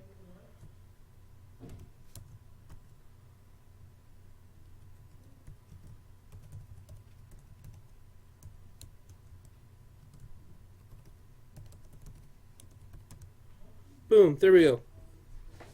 Return each creature card with converted mana cost X from your graveyard to the battlefield. For white, black, X. That's the one. We found it. Woo, go team. We'll update Jimmy's life total back up to 13. She's borrowing this deck currently from one of the store owners, Logan. Oh, boom, boom, boom. Tarmogoyf, he's a biggie.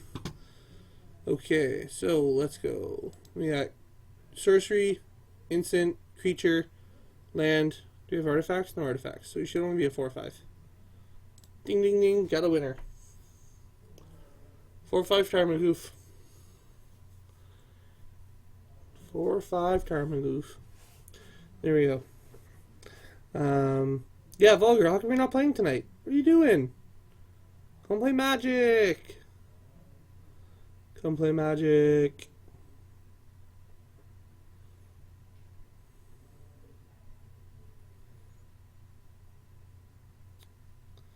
You and Frank both skipping out. Kind of disappointed. Untap. Draw.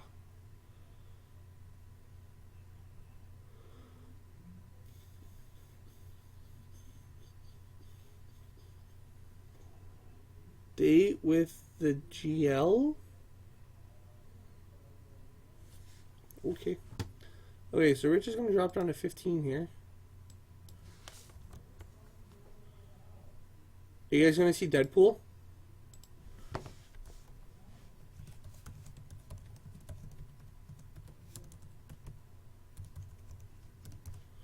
So I think Rich needs to very shortly bring back his creatures.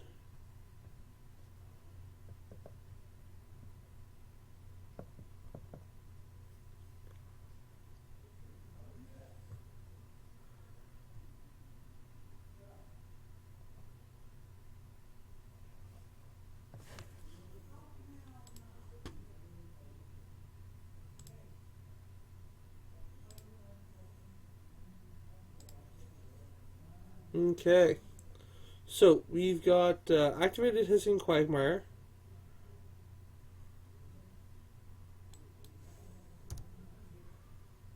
Plus a couple Tarmogoyfs coming in here. Because he's going to double fetch down to 7.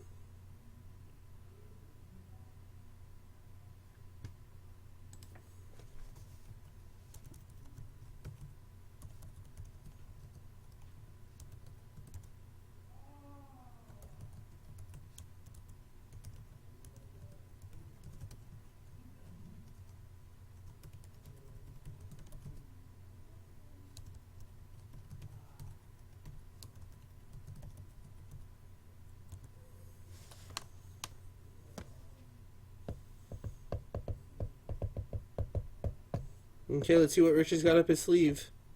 Well, that's a Soul's Attendant. So we should play that, and then we should cast our Immortal Servitude. And then gain a shit ton of life, or a bunch of life. Gain a whole bunch of life. This is a Soul's Attendant. We can't just play that for free, though. We gotta tap our mana for it. Tap the mana. Tap your mana. There we go. Tapping the plains. We got white. I think we only got one once. Boom. Is that the only one in there? Oh, we only had one sister in there? That is not good for Chris. Or Rich. Not good for Rich. Rich. Okay. So I don't know what Jamie hit off the bob. Decay the Sister.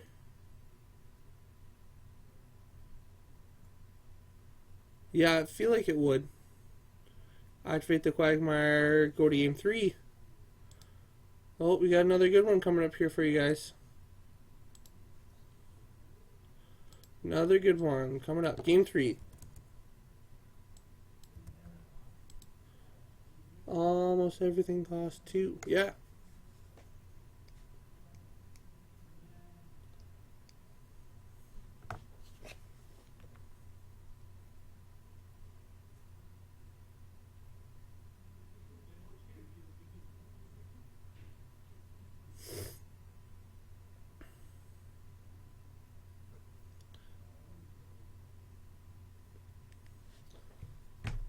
So vulgar. Yeah. Death Rose, you're 100% right. Manlands plus Sylvan Advocate equals awesome.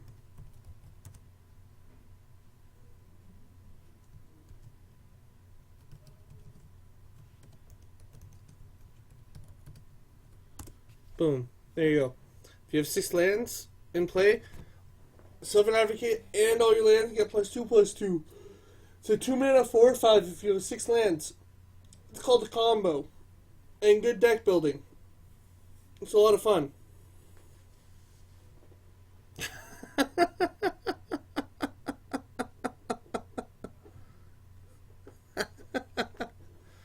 Man, MTG bot. Rocking it out. Having a good time.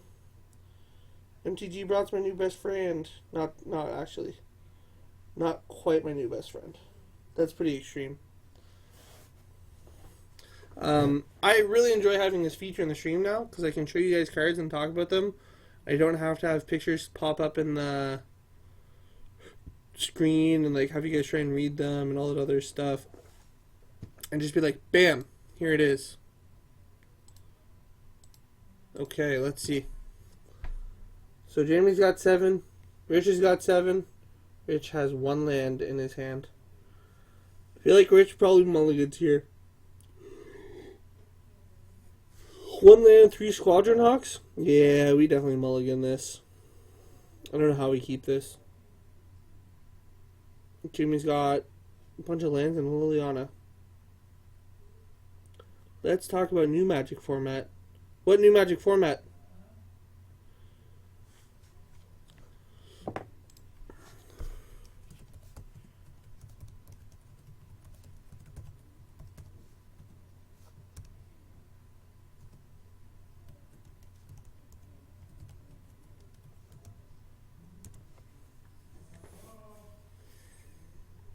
Squadron Hawk number 1. Incoming. I haven't seen anything. I've only seen like 1 post about it. I'm not 100% sure on how I feel about it.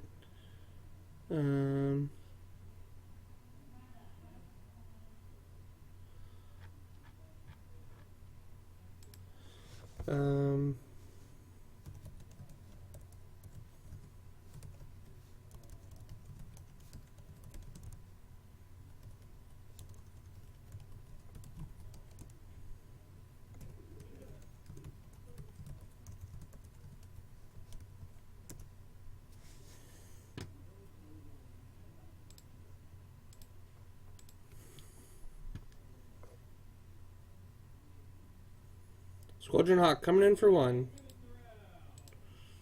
2. Hawk number 2. 2. The fact that, so one of the big tells right here for Jamie is that because Chris didn't get all 3 Squadron Hawks,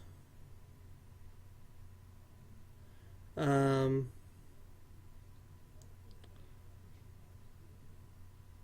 yeah, anyways, back to the game, like I was saying.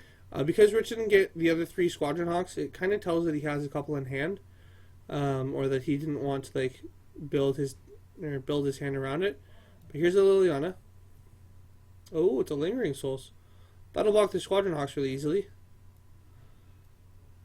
I bet Rich wishes he had a Souls friend in play. Ooh, there's an Ailey. That seems really good. And Death Rose, the Eldrazi decks have not been doing super well tonight. We got 2 people on Eldrazi. We got a blue-red Eldrazi deck and a colorless Eldrazi deck. And neither of those were 3-0 coming into this round. We had a red-white Martyr Proc deck that was 2-0 coming in this round.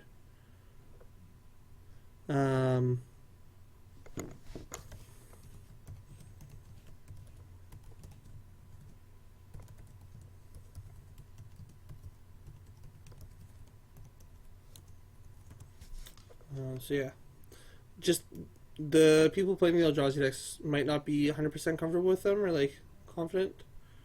So the Lingering Souls blocked and traded with the Squadron Hawks, and there's another Squadron Hawk incoming.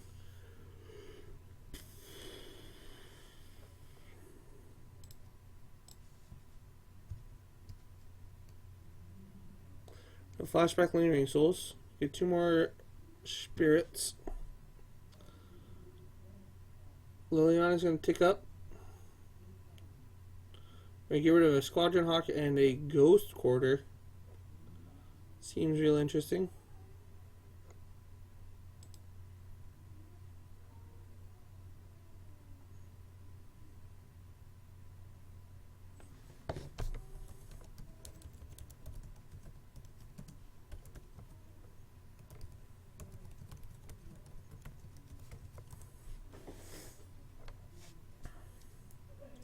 And there is a Scavenging Use as well for Jamie.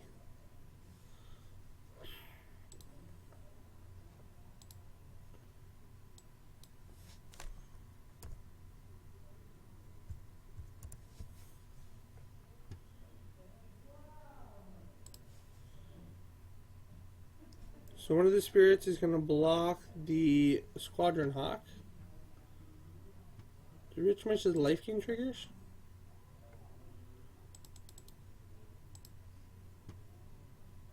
There you go. So Cody M has improved to 2-1. So depending on how Tyler did, we might possibly see an Eldrazi deck next round.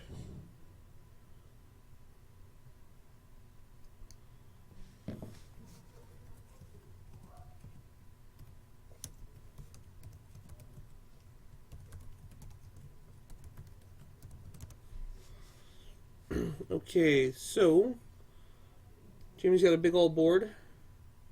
Wasteland Strangler. Boom.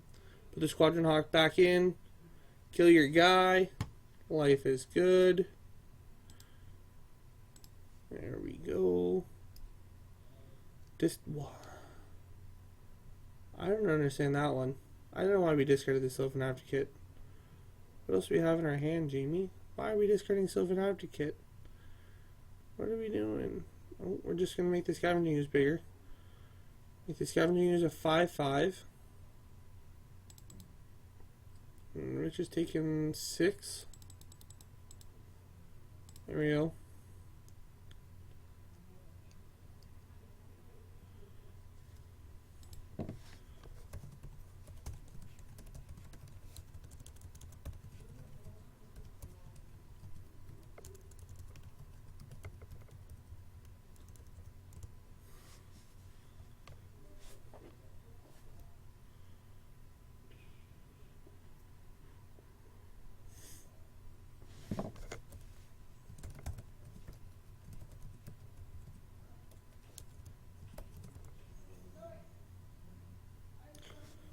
There's an Ailey. So Chris is just kind of stuck on land right now. Had 2 in his opener and hasn't done anything since.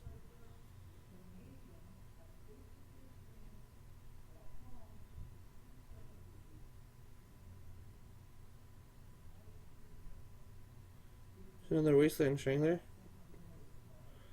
Oh, that's a really cool interaction. Strangler plus Flickerwisp and Sculler.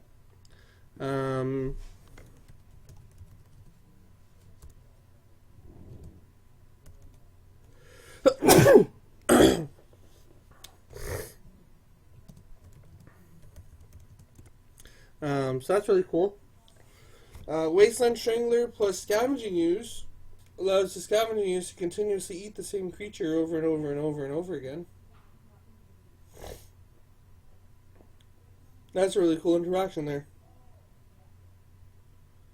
I'm glad I'm getting to see this. We're just taking 7.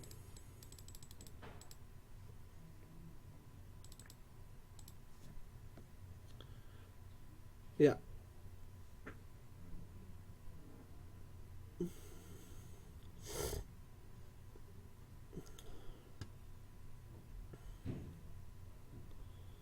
I don't think there's anything that Rich can do here. Not to save his life. So, I think Jamie's got this one. Rich doesn't have the mana for his Spectral Procession. His Honor of the Pure is an enchantment that doesn't do anything, and his Sunlance doesn't kill enough to save his life. So that's just game. So Jamie's gonna improve at 2-1 in this match, and she's going to get the win. And Chris is going to die. There we go. Chris drops 0 and is done. So we're going to reset, get ready for the next round. And one thing I'm sure of is that we're going to have Jade back next round, and Jade's going to be on Affinity. That's one thing I'm sure about for round 4. That is the one thing I can assure you guys of. Unless, of course, he decides to draw. But I don't imagine he's going to draw today.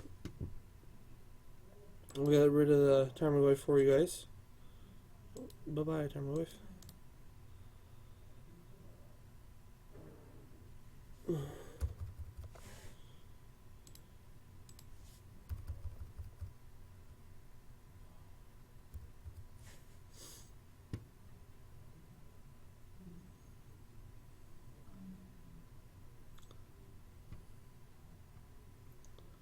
Coach's Corner with Carl.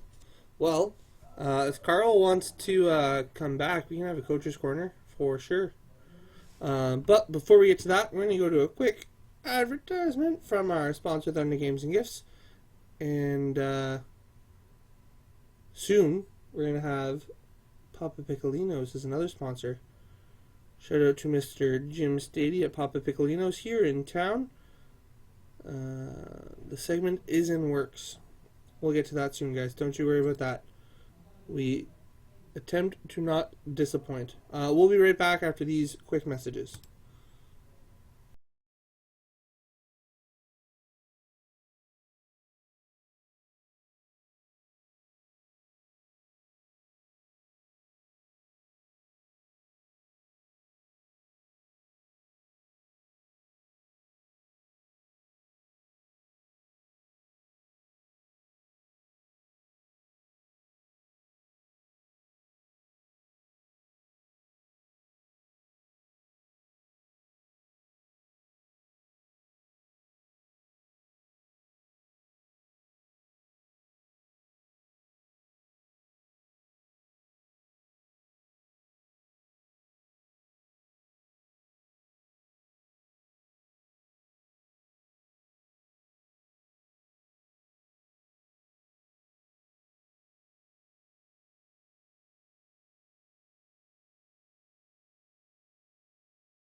Okay, we're coming back, and I actually made a change. I decided to not put Jade on, and to give you guys what you want, what you need. And what you guys asked for was some Eldrazi. So we've got Eldrazi coming up for you guys.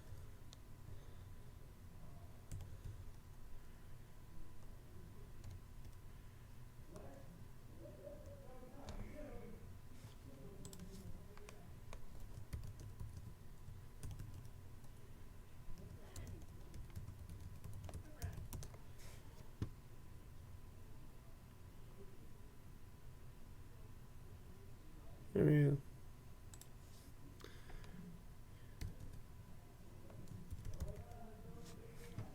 Okay, so we have Martyr Proc. We'll just change that to white-red. Soul Sisters. This will be easier that way. So Tyler's got a little bit of an interesting iteration here.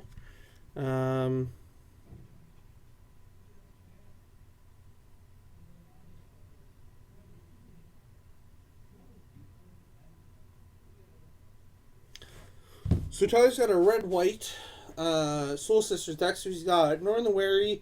He's got Perforos. He's got all that other fun stuff. Honor of the Pure. And he's not doing too bad. He's 2-1 right now against Cody, who's also 2-1, I believe. Yes, 2-1. So we got these guys coming in for you guys to watch. And that was some fun. Fun. You guys seen the video of Kazoo Kid? Kazoo. So that's fun. He does a lot better than I do. So just wait 1 sec.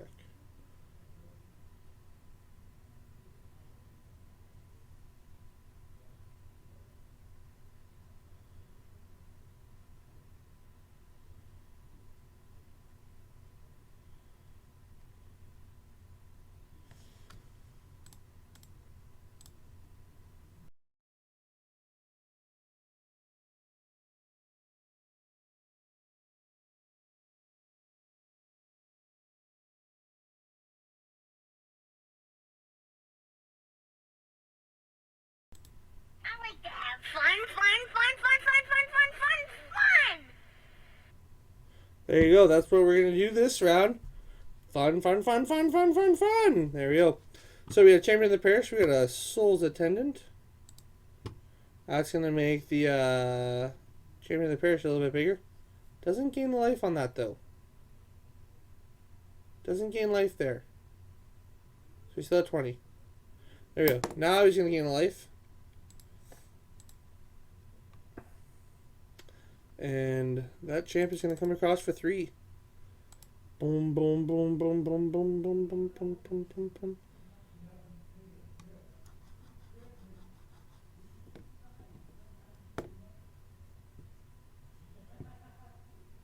So Cody went turn 1 Eye, turn 1 Eldrazi Mimic.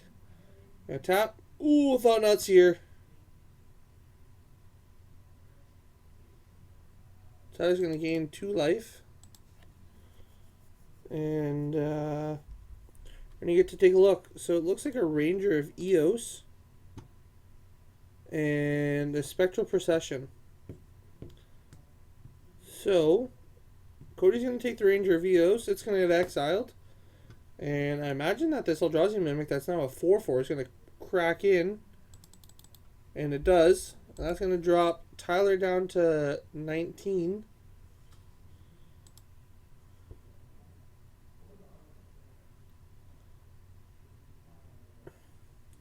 Got another Attendant. Gain a couple. Champion goes to a 4/4. Eldrazi Mimic's a 2/1 again. So we still know that there's a Spectral Procession in Tyler's hand.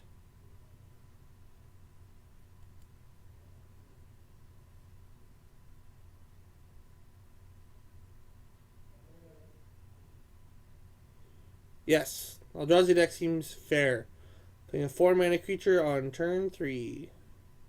Let's see if we can play a 5 mana creature. Do we get to do it? Do we get to play a Reality Smasher? We're going to play another 4/4. Ooh, Dismember.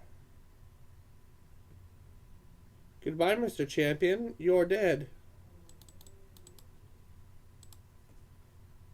You shall not come back. So, I think Cody can swing in here with the Thought-Knots here without much worries.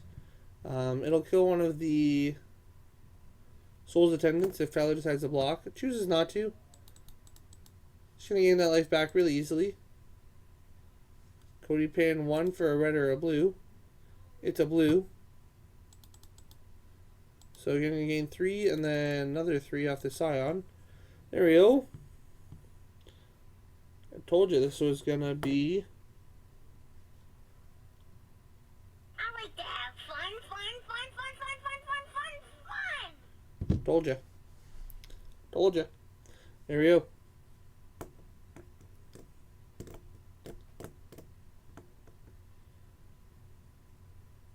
So Tyler not drawing anything relevant on that turn.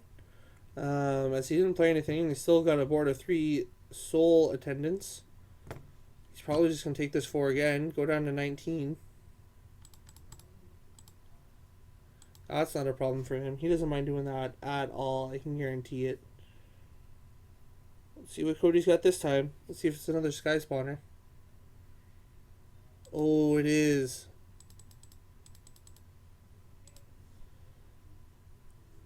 Oh. So these Sky Spawners are starting to cause some problems. They do a flying though, so I'm not sure why Cody didn't attack with the first one that he had in play. Tyler does draw a lightning bolt here. And we can probably save that until Cody's turn. And he can just bolt the Eldrazi Mimic in response to a trigger if Cody decides to play a big Eldrazi.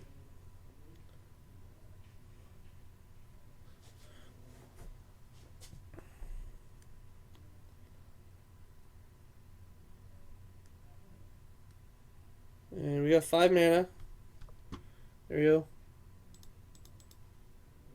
That's where the bolt needs to happen. Gotta bolt it. Bolt it. Bolt that Mimic. Do it now, Tyler. Do it now. Do it now. No. Uh-oh. There we go. Big old attack coming in. 5, 10, 14, 18. Tyler can probably just take it and laugh. Oh, decides to block one.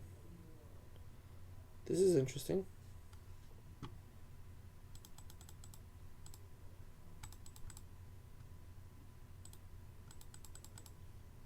There we go. Should have bolted that Mimic though. Oh, we have a 3rd land. Can't play Spectral Procession though. But we can play Lingering Souls. So we get 2 souls and 4 life. We're up to 19.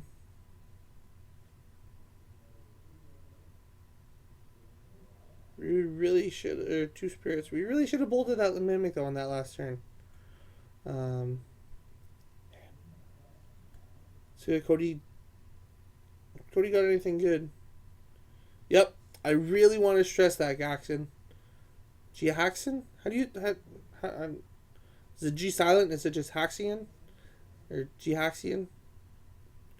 I don't know. There's a Vile Aggregate. So that's going to be a 1, 2, 3, 4, 5, 6, 7, 5. So that Mimic's going to be a 7/5 this turn. So let's do it again. Don't come in with the Sky Spawners.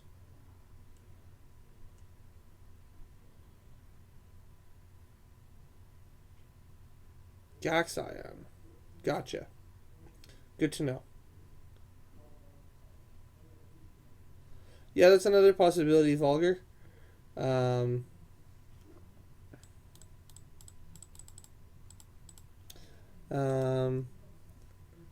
That would have worked too. and it draws you a card. Well, there's a fun card. That's a Purphoros. So if Tyler gets a 4th land anytime soon, he can get that online. That'll be fun to have going, especially with knowing the Wary and possibilities of Spectral Procession.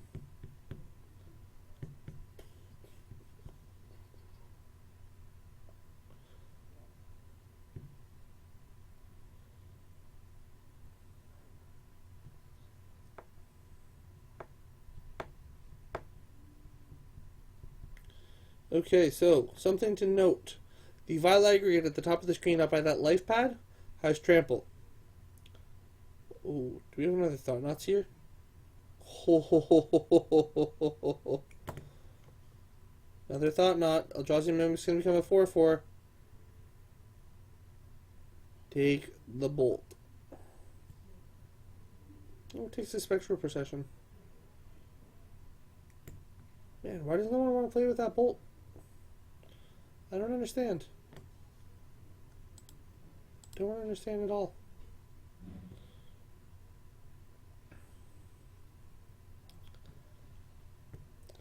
So Vile Aggregate over there is a 9/5 with Trample.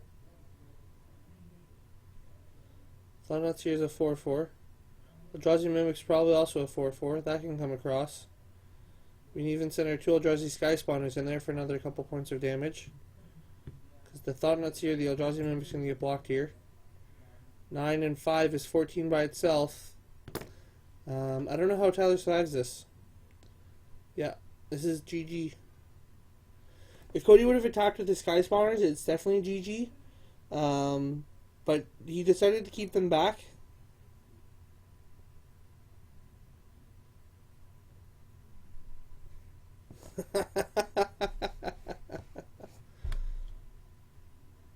How did he... How did he only take 9 there? I'm confused about that. Because I have no idea. No idea whatsoever. I guess Cody forgot that the Vile Aggregate had Trample. Probably. And Lady Lisa. Yeah, torture. Minor details.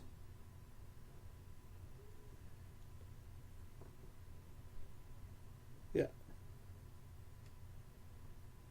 Yeah, Rob, I do get to see some extra information. I know it's in Tyler's hand, but Cody also knew what was in Tyler's hand because he had just played the Thought-Knot.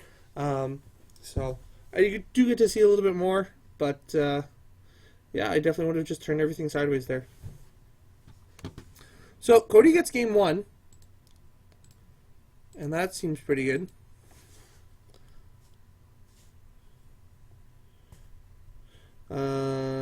Lady Lisa, you So yeah, Soul Sisters. I know you have a deck similar to that, Lady Lisa, and runs a little bit differently than yours. Probably got a little bit different stuff.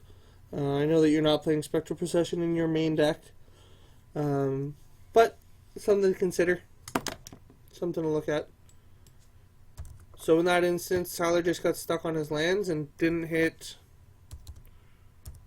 land number 4. Land number 3, that was a white source for the Spectral Procession. It really just boils down to land number 4 again.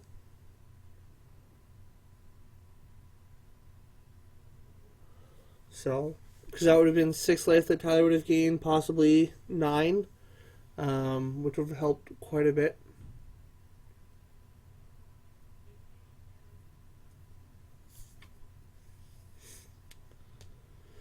But Blue-Red Eldrazi really showing its power there, starting off with a turn 1 Eldrazi Mimic free off the Eye of Ugin, and then into a turn 2 Thought-Knot Seer, followed by a turn 3 Sky Spawner, followed by a turn 4 Sky Spawner, followed by turn 5 Reality Smasher, turn 6 Thought-Knot Seer, turn 6 was a Vile Aggregate, turn 7 was another Thought-Knot Seer for the kill.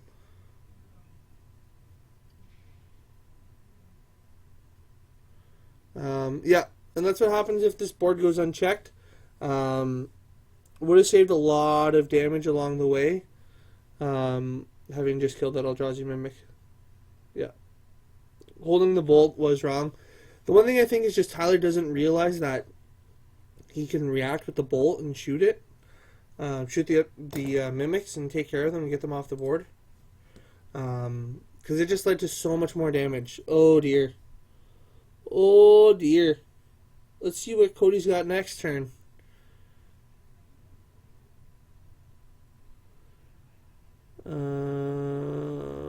So we had a Plains. That's a start.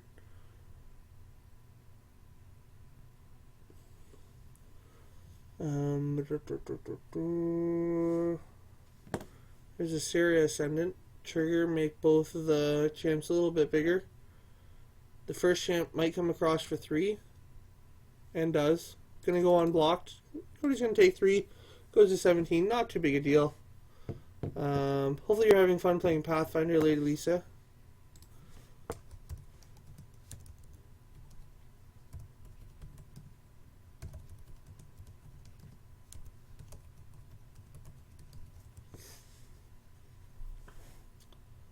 There's Eldrazi Temple. There's an endless one for 4 mana. The Eldrazi Mimics are going to become 4/4s.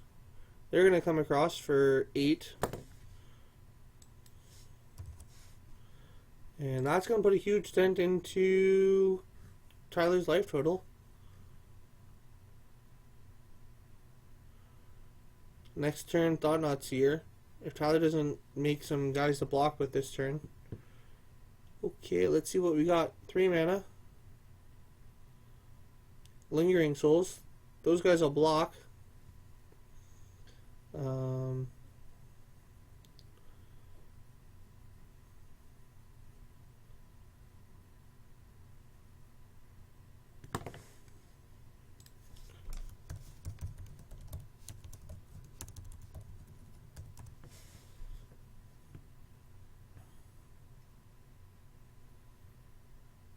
And Tyler decides not to come in with anything. Another endless one for 4. So we got 3 4/4s coming in. Gotta block them. Gonna block 2. Gonna take 4, dropping down to 8. Okay, let's see if Cody's got another 4/4 next turn. Ooh, what is that? What is that? What are this?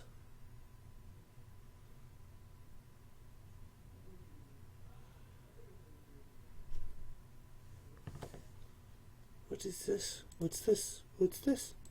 There's magic everywhere. What's this? What's this? Interesting. Very interesting. Yeah, Cody's just got to draw another land, and then he's got Smasher, Reality Smasher online. I just want to know what Tyler's got in his hand, what that foil card is. It's a box promo. Could be a Spectral Procession.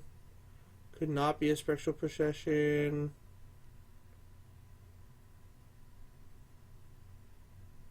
What is it?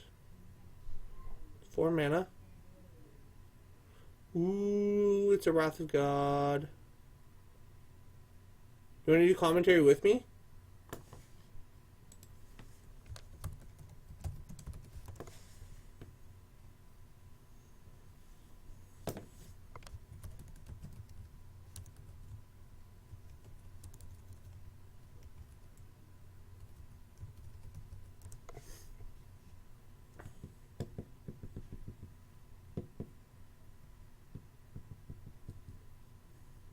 There's a Ranger of Eos.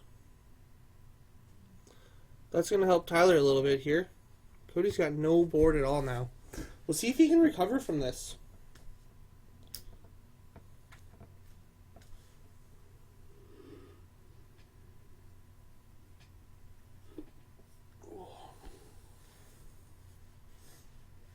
So a Sierra Ascendant and something else.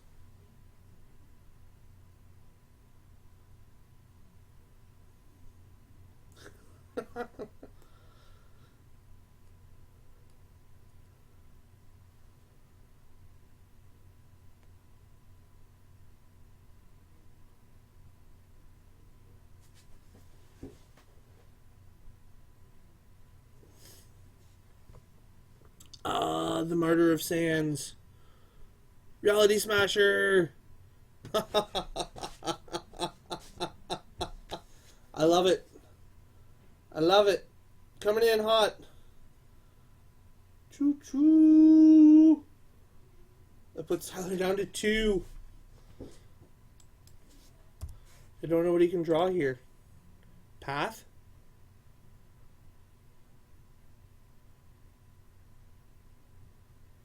Has land? Is that what he has? Land?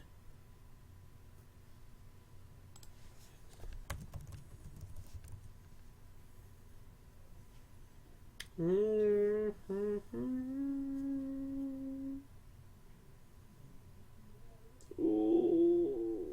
that is a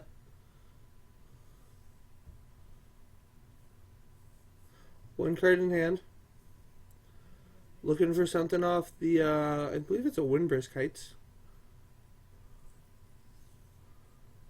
The hideaway land. Hiding something away. What are we hiding? We can't meet the hideaway clause, can we?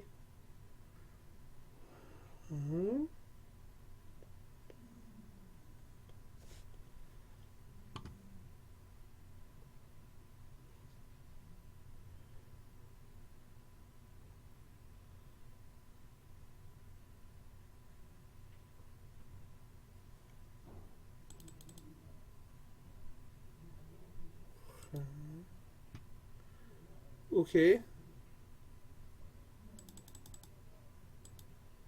Interesting.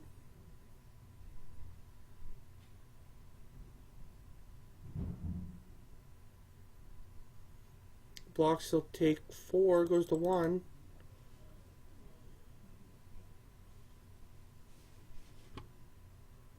Friendly's at 2.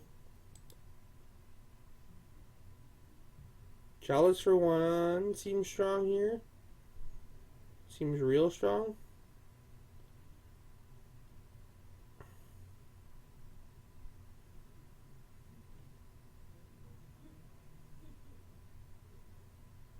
There we go. So the Blue-Red Eldrazi deck takes it down 2 games to 0. Untouched, uncontrolled.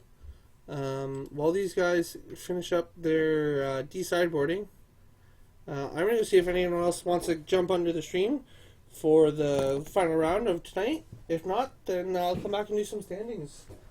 I'll be right back, guys. Don't go away.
Okay, guys.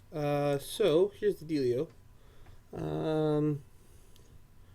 Jade won tonight, so in first place is going to be Jade at 14 or 13 points. Everyone else is up in the air. Not really sure what everyone else is going to be looking like. However, I do have some other standings. So we have Standard League standings that I'm going to update here for you guys.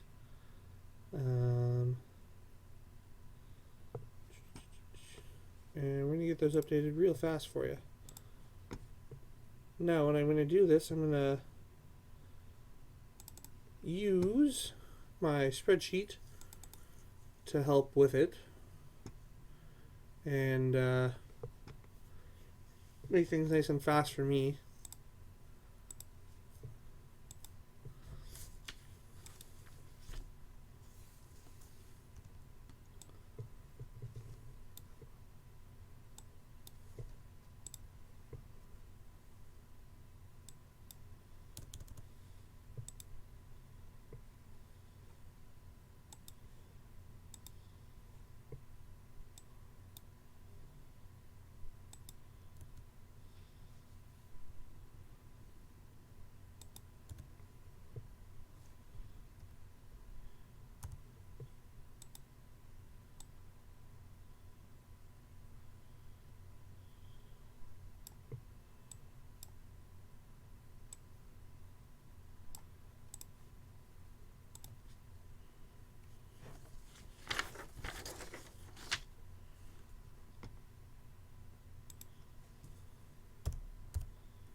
Okay.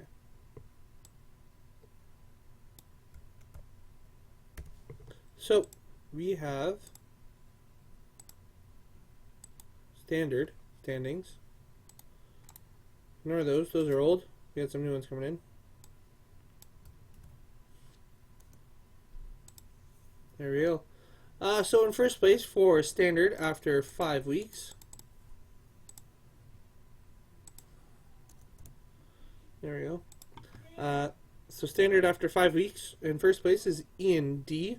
In second place is myself. In third place is Cody M. In fourth place is Adric H. In fifth place is Colin J.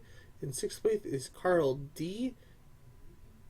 In seventh place, Jade M. In eighth place, Justin F. In ninth place, Andrew G. And Vulgar, you are correct. Standard is not very popular. So we have Legacy. That's after week 2. We're going to get that updated for you guys, though. Okay, so switch my paper so that I'm looking at the Legacy stuff.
So yeah, Legacy is a little bit more popular.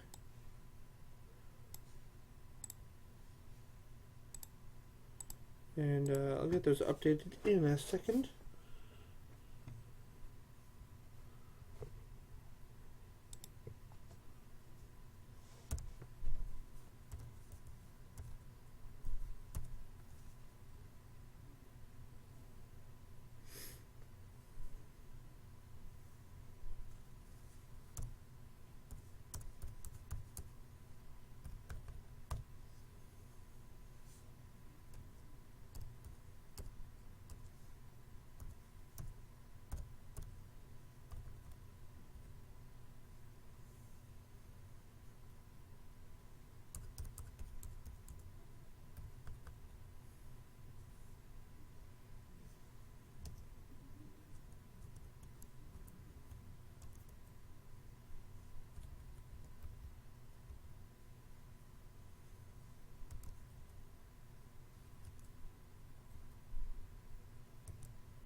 Okay, so we have Legacy top 8 standings done now.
Okay, so we have top 8 for Legacy League coming up soon. And here's what it's going to look like. So the 1 seed is going to be Mackenzie. The 8th seed is myself. So that'll be a little bit of an uphill battle for me to try and get through on the day. The 4th seed is Sebastian. The 5th seed is Quinn. Oh. And then on the right bracket, the 2nd seed is Ryan. The 7th seed is Chris. The 3rd seed is Trevor. And the 6th seed is Adam B. Okay, so the top 8 for Legacy.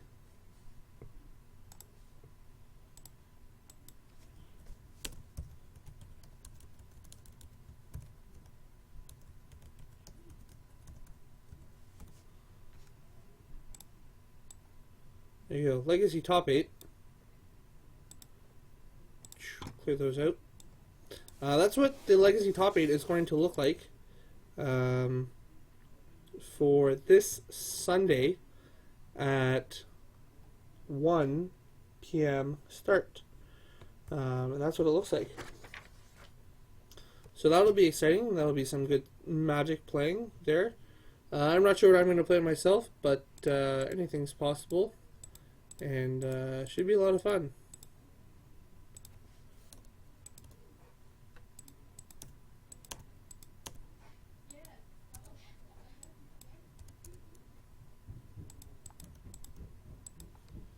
So right now what I'm doing is just going through and saving all the things that need to be saved. And I'm really just waiting for the modern standings to come in for today so we can get those in, other than Jade's first place finish. But that's what the rest of everything else looks like.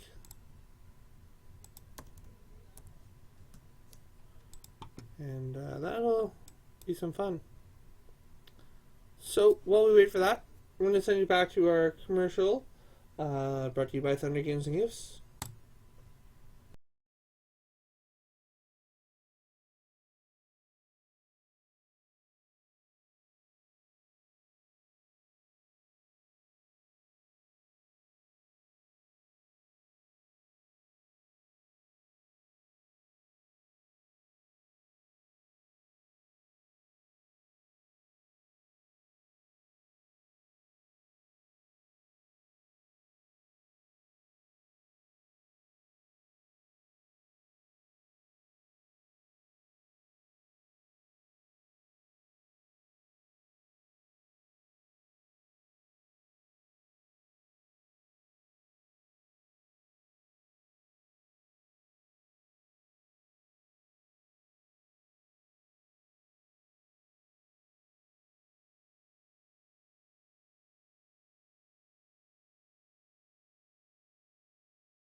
Okay, we have our placings from today. In first place, we have Jade M with 13 points. In second place today, taking it down was, or not taking it down, but getting second, was Chris at 3-1. He got 12 points. Cody got 11. Cody P got 10. Joe got 9. Quinn got 8. Jamie got 7. Tyler got 6 in 8th place, and that rounds out the top 8. In 9th place, we had Richard S, or Rich, at 5 points. In 10th place, we had Logan S at 4. 11th was Justin F at 3. 12th was Jordan G at 2. And in 13th place was Randy S at 1 point. So that's it for week 1 of Modern League. So just quickly to go over, yes, I shaved. I'm sorry, guys. It feels so much better on my face. Not much to worry about there. But we have some exciting events coming up this week. On Thursday, we have Standard League. 6:30 starts. We may stream, we might not stream. We'll see. Come out, come play. Help us get to 8 players. Help us get to some exciting stuff. We've only played 5 weeks. Top 8 is wide open. Show up. You have 3 points. You're in the top 8. Easy enough. That's super simple. Friday we have FNM. We have early FNM at 2. We have draft FNM at 6:30. And then we have, our standard FNM at 6:45. Come early, be on time for those. Help us get started on time. It'll be a lot of fun. 4 rounds. Always awesome with the free play option that you guys have been seeing going around and around and around on the advertisements. On Saturday, nothing really going on in town. I'm taking off to Duluth for the weekend, for this Saturday, to play in PPTQ there. So hopefully that'll be a lot of fun, and then I'll win that and get queued up for an RPTQ. If not, oh well, then I'll get to play more PPTQs. After that, on Sunday we have our Legacy League top 8. We're gonna hopefully try and stream that. Hopefully I don't lose round 1, so you get to continue to play. But we'll try and get someone that to come out and commentate that for you guys, so you guys get to watch that and enjoy that coverage and information and knowledge. If not, come out, watch in person. Always got drinks and snacks and goodies and like that for coming out in the spectators. And then next week on Monday, I think it's Proxy Legacy or Legacy Playtest Day. But the big one is our PBDQ here at Thunder Games and Gifts in Thunder Bay, Ontario. That is on February 27th. I believe it is a 10 a.m. start. Standard. The more the merrier. Come out, come have fun, come and play. I'm not sure what the price is for that, but that's the big one. So just to recap, Thursday, Standard League. Friday, 3 different FNMs, 2 o'clock, Standard, 6:30 draft, 6:45 regular. Sunday, we have our top 8 for Legacy League. That'll be the last Legacy League, and then we'll be starting a new league February 28th. Next weekend, go to the TGG MTG event play on Facebook, or go to Thunder Games and Gifts on Facebook to vote for the league that you wish to see next time around. However, that's all for today. Keep shuffling. May your mulligans be strong, your skies be powerful, and have a nice day, guys.